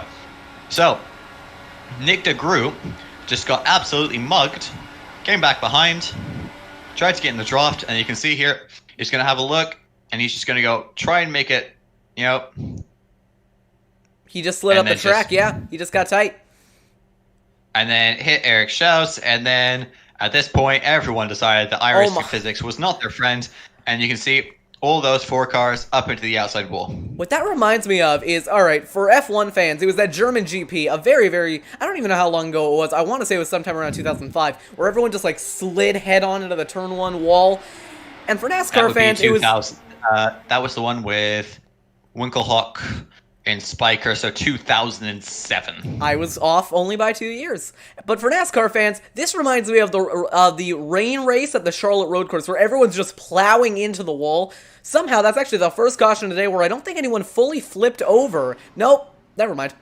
One driver did flip over, and then at the end, you're just going to see those other 2 drivers get collected. Yeah. It was 2007. Yeah, I was right. 2007. When are you ever wrong? We'll go on board here with Max Davies. You're going to see the wreck happening in front of him. You got to imagine he's thinking he can make it through, and unfortunately, DeGroot, despite holding the brakes, is going to come down into him, and he is going to end up tagging the 18 of Jeff Hysong, and they are both going to go around, headed for the outside wall. Both of them almost flip, but keep the car on the ground. Back live, Covey Moore has inherited the lead. Nick DeGroot is back in 10th. Yep, the lights on the pace car are out, so we're going to restart this race with 4 laps to go. So, will it be Covey Moore, Gary Corley, Craig Forsyth, AJ Hobson, or someone else? Here's the thing that I find extremely interesting, and I am sorry to cut you off here, but the first driver on fresh tires is Alexander Van de Sant. The top 7 have gone 22 laps on their tires. That's not a small margin. That is going to be disastrous for these last 4 laps. I am not counting Nick DeGroot out of this win. I am, because I'm realistic. The thing is, I just can't, because he only has 2 laps on his tires. They're going to have 4 laps left. It's possible, especially at a track like Michigan where multiple lines are a thing you can use. It's possible. 10 places, though. It's possible. In 4 laps. That's... You know what? My money at this point is going to be probably on Covey Moore. Debut win, ideal scenario, and the pace car is sick of the oval, so it's decided to hop down into that pit lane, and Covey Moore is going to bring it back to green, and he's gone immediately. He's gone nice and early. He's got to get a big gap. You're going to see the field here coming by the front straightaway. 4 laps to go in the Irish Hills of Michigan. It's Covey Moore leading for factory back with his teammate. Relegated back to 10th. A big lead for Covey Moore going through turn 1 and 2. Yep, Gary Corley is closest rival behind, is a couple tenths behind. Craig Forsyth, though, is slid to the inside of Gary Corley and has just dispatched of him immediately. This is big for Forsyth. He's got to make up as many points as he can and hope that Nick DeGroot doesn't charge his way through the field too easily. He's up to 9th, but he's got a big gap to Van de Sant. He's on fresh tires as well. Yep, having a look back at the front now. Covey Moore, where is he? 3 to go at the line. Covey Moore, about 4 tenths up the road. Yeah, he's got a gap. He just has to stick with it. Oh, Forsyth's been turned! Into the wall! Forsyth in the wall. The caution is out. Yep. Oh, serious championship implications on that one. On that incident, you know what? He just got absolutely tagged by Gary Corley. and straight around into the outside wall and to the scene of the accident. Super lucky he didn't collect anybody else. Alexander Van de Sant, he must have had a heart-in-mouth moment as he avoids by about 6.28593 centimeters. But the caution is out. It came late enough. There are no green-white checkers. Covey Moore has won on his Dark Horse IndyCar Series debut the same way his teammate did all the way back at Homestead. Nick DeGroot charges from 10th up to 6th in the last 4 laps, and it is heartbreak for Craig Forsyth, who will only be able to finish in 10th. Covey Moore becomes the 4th unique winner this season in 7 races, and it'll happen under caution the same way that it happened to his teammate all those races ago in Homestead. He was able to do it pretty much in the simplest way possible. Stay out of trouble, be up front when it counted, and come across the line in first, even if it was under caution. Covey Moore wins on his debut. Well, hold on. He's got to do another lap here, Jonathan. That's true, but well, how long is the fuel run? How long is the fuel run again? About 30 some laps. All right, they're going to be fine. I mean, unless somehow... We're trying to build suspense. Yeah, Covey, the race isn't over yet. Covey, it's not over yet. No, it's 24 laps apparently. Sorry, I'm corrected. 24 laps. Is that the fuel run or the tire run? Yep, that's the fuel run. So the question is, how long has he been on these? Not long. He's been on. He didn't. Well, they pit came in on that 20. one. They came in 26 laps ago. So no, he should be fine because he's going to be saving. Oh, you would think so. Well, it So- needs to be seen. We're on the white flag. We'll see. I think he can make it all the way back around. I think Covey Moore has won this race. I think. Maybe. Perhaps. Careful! Don't think too much. Your brain might not be able to handle it, Jonathan. Oh, that's just mean, but also true. But I think he's got it. He should do. Yeah. Okay, he has got the half of 1.5 miles left to go in 3, 2, 1 now. So he's got 0.75 miles to go. Will he be able to make it? Put it this way, I don't know how to tell you this, but this track is 2 miles long. He has a mile to go. But I can run a mile in 5 minutes. So all right, so you would be able to run this track in 5 minutes. Actually, about 5:40. I think my fastest time before surgery is about 5. It's about 5:50 maybe. I don't know. All right, so you'd run this track in about 12 minutes, but I think him About making it off turn 12 to 4. 13 minutes. Hush. 12 to 13 Hush, minutes. I'm calling the finish. Him making it off turn 4 is going to solidify the victory. Covey Moore has won on his debut for factory-backed motorsports. It's been a race of drama, intensity, and excitement. But in the end, Covey Moore is going to become the 4th unique winner this season. Checkers flying in Michigan for Covey Moore. Corley comes home in 2nd, and AJ Hobson is going to round out the podium for his first top 3 appearance since he won back at Auto Club. Krista Nelson, a nice, strong run, finishing in 9th, and Craig Forsyth, not happy with his result, relegated to 11th because of that last lap spin. I think Covey Moore's out of fuel. Okay, that's funny. Wait, hold on. He's gonna get a push here. He's gonna get a push. This is gonna be cool. Come on, Nick, give him a push. Give him a push. Oh, no! Oh wait, no, He's not back. Cody. He's not Cody. You can do it. Come on. Give Come him a on, push. Nick. Hey, we will be able to get a nice screenshot of this, but come on, you just got to get to there. Oh, he's going again. He's going again. They might have just stopped for a picture. They might have just stopped for a picture. They might have done. Well, let's have a look at Covey Moore as he's doing his celebratory run after winning at his debut here at Michigan International Speedway. Covey Moore in the car number 15 for Factory Backed Motorsports is your winner. Yeah, I gotta say that was probably one of my favorite races to commentate on. It was very, very long. That's probably evidenced by the fact that in that last call I went, Craig Forsyth's gonna spin! But that just happens when you're talking for like an hour straight. But Covey Moore has won at Michigan on his debut. It was a very entertaining race, but in the end, Nick DeGroot is still going to extend his advantage at the top of the championship. We will look at a replay of what happened there to Forsyth on the penultimate lap, but congratulations to Covey Moore. He is the 4th unique winner this season. Yeah, he is, and you can see he's burning it down on the front curvy thing. Straightaway, just call it straightaway, man. It's not straight. It's straight enough. Nice voice crack. It's straight enough. Still Hold on, doing no. burnout. All I know, I got the best voice crack machine. Oh no. Yeah, okay, so he told me about this before the race. He said if we got bored under caution, we might use it. Covey Moore Yeah. celebrating his victory with some burnouts on the front straightaway. I mean, well deserved. He stayed out of trouble and really probably ran the best race out of your top three. So a very deserved victory. He is going to pull it in to the infield victory lane. Like I said, very well deserved victory. It just sucks that Craig Forsyth had such an unfortunate luck there at the end. Yep, I think he's trying to find his way into victory lane. Okay, who's going to tell him he can run through the bushes? Come on, you can do it. You can do it. Come on, it's not hard. No, what are you doing? What are you, sir? You can drive through the bushes. Oh, he's doing it. Oh, he's damaged his car. There we go. And Into there you victory go, lane. into victory lane. Okay, and he now. oh wait, hold on. He's got to park it right. Nope, too far back. That's it. Oh, Is he trying to burn it down? No, he's not going to burn it down in victory lane. All right, well. Now, Jonathan, Yes. because we only did it once in the race, I think it's time for another ad break before we interview the drivers after that sensational race. Congratulations once again to Covey Moore of his number 15 for his win on debut. Yeah, so we're going to go ahead and cut away. We'll be right back with your post-race interviews.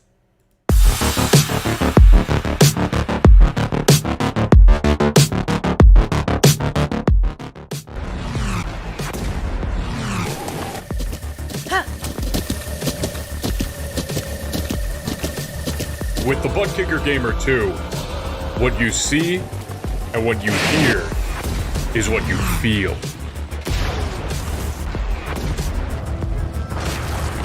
Butt Kicker. The future is feeling.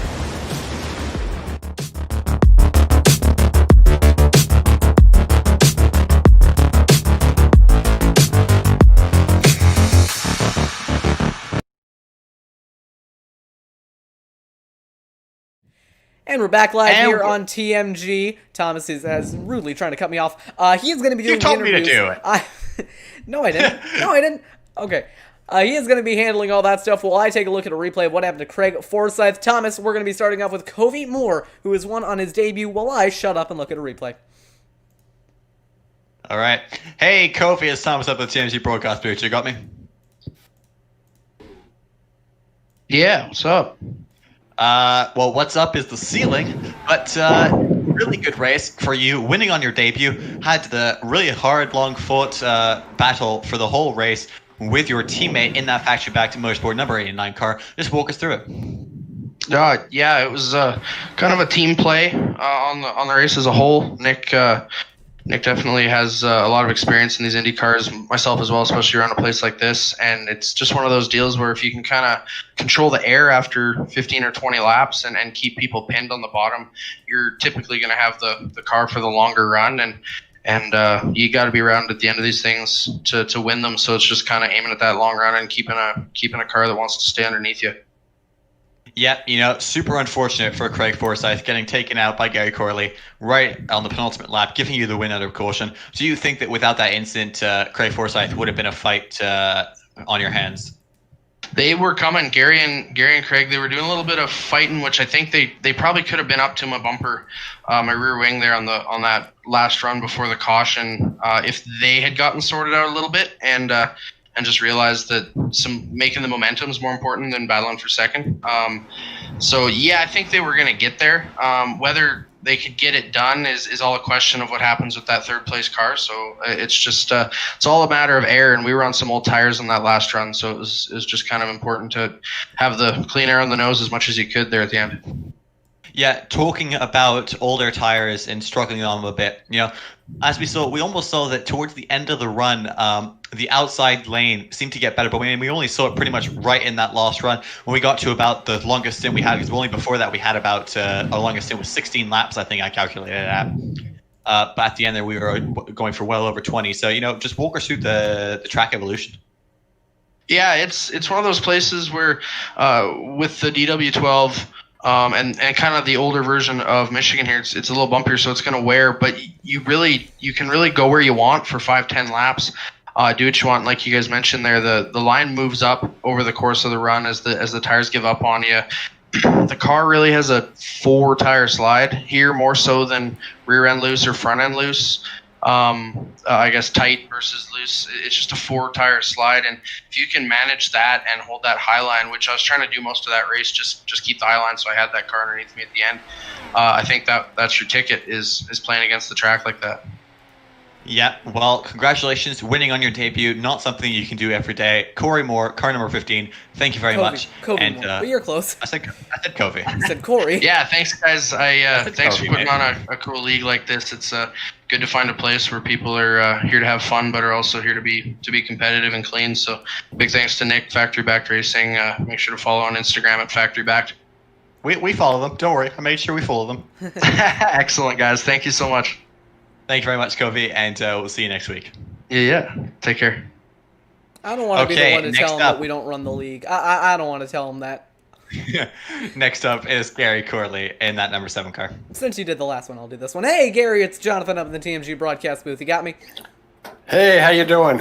Well, I'm doing pretty well. We just enjoyed some pretty good racing out there, and Gary, you specifically had a very up and down race. You were involved in a couple of wrecks, or at least got close to a couple of wrecks, but in the end, were able to capitalize and finish second. What do you think kind of did it there at the end that got you up into that podium place?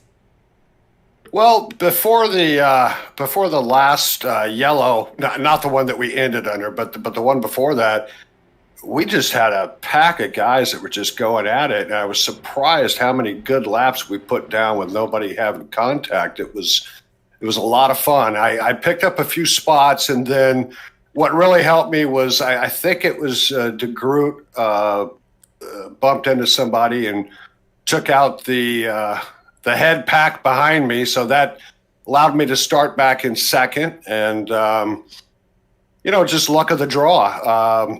AJ was tough all night. Hobson, he was all over me on that last lap, and I really want to apologize to Craig. I was trying to keep AJ from getting around me, and I looked at it a couple times. I don't know if it was net code or if I just tapped his rear end, but certainly didn't want to get second that way. I feel really bad for Craig, but it's a lot of close racing, a lot of fun. Really enjoyed it. Yeah, as someone who has looked at the replay, I can pretty much guarantee you that if netcode weren't there, you probably would have made it around him cleanly. Gary, we saw you at the end there. You came out just short of the lead by about, I want to say it was about 5/10, probably between you and Corey at the end there. Do you think there's something that if that race had gone green, you could have done to maybe run him down? To be honest, I think I would have been hard-pressed just to get back around Craig. He was really fast, and then AJ was breathing down my neck. So to be honest, at that point, before that last incident, I was just hoping to retain second. I think Covey was gone. He was 2 tenths away from getting out of the draft on me. So I was just looking at trying to battle with Craig and AJ and see what I could do. Well, for the most part, that's actually all I have to ask you. So, Thomas, unless you got anything else, we're going to go ahead and send you back. Nope, that's probably it. Thank you very much, Corley. Yeah, thank you guys. Appreciate what you do. Thank you. Have a good one. Okay, third place. We're going to bring up AJ Hobson now. If Jonathan, you want to send Gary back, I will I handle don't know what AJ. channel he came from. Just send me anywhere. All right, anywhere. General 2. Going to Neverland. Actually, I sent him to General number 2. Okay, AJ, it's time to step into your broadcast booth. You got me? I got you. Third place in this race, super up and down race for pretty much everyone tonight. Just walk us through what happens. At the end, no one thought we were going to get a podium, but you managed to pull it out of the bag. Yeah, I'm kind of surprised too. Is at the beginning of the race, the first crash, a car came up the track and I got caught in it and ended up flipping, so I had to tow to the pits. And I went 2 laps down and somehow I ended up back on the lead lap, and we caught that yellow towards the end, so it kind of bunched everyone up and just kind of was at the right place at the right time, I guess. Yeah, AJ, we saw earlier on in the race that you were actually relegated down a lap down. You were kind of racing with the leaders there. In the end, you were able to get yourself back onto the lead lap and into the podium. But what were you thinking in that moment when you were a lap down? I was just trying to find a way to get back on the lead lap because I knew we had lucky dogs, so I just wanted to be in that position to get back to the lead lap. Yeah, I mean, as for most of the race, you were running behind people. How was dealing with that dirty air in the race? Was it really difficult? Were you getting really tight? Did it get worse as the tires progressed, or what was really the deal behind it? I found it getting pretty loose off of turn 4 on the bottom line, so I tried to stay up kind of towards the top to save the tires for, maybe the end of the run to try to pick off some passes on people that were running low. Well, thank you very much, AJ. Unless Jonathan has anything else to add, I think that'll pretty much be it for us. So we're going to go ahead and send you back. Congratulations on your 3rd place. All right, thank you. And you know what? I'm going to... General 4, that's where you're going. We're not sending people to random general chats now. Alright, that is going to do it for your top 3 interviews. However, there is one more driver that I do want to bring up into the chat, given that they are in a Discord.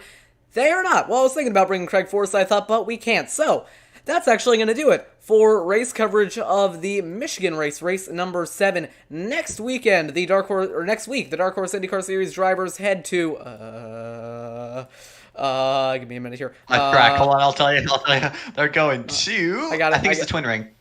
No, it's Texas. They're going to Texas. Oh, that's a little bit underwhelming because Twin Ring was going to be fun. But they're going to Twin Ring next week. So next week on Wednesday night, they'll be heading over to the Texas Motor Speedway. I believe that is the new Texas, so that should be pretty interesting watching them lift through turns 1 and 2. But we will be going to Texas next week. That'll actually be the day before Thanksgiving. So, yeah, luckily I'm going to be able to make that. Thanks, pandemics. Anyways, that's going to do it for race coverage here on TMG. Thomas, you got anything else to say before we sign out? I do. In fact, everyone remember, this race would not be possible without the support of thebuttkicker.com. They make these speakers which you put underneath your seat and replicate the forces that you would feel if you were actually in the real car. I have 2 of them myself. They're super awesome. If you go to thebuttkicker.com and you use code DARKHORSE20, you should get 20% off your order at thebuttkicker.com. And that will do it for us here at TMG. So from Thomas Fisher and Jonathan Oates. Actually, I won't do it because I should also mention that the promo code is only valid until sometime in June next year. So why wait when you could get your set of Butt Kicker Force feedback speaker things at thebuttkicker.com. Use code DARKHORSE. Okay, I'm done. But really, you can use code DARKHORSE20 to get 20% off your order, and you should. We'll see you all next week in Texas. We will. Goodbye, everybody. Have a good one.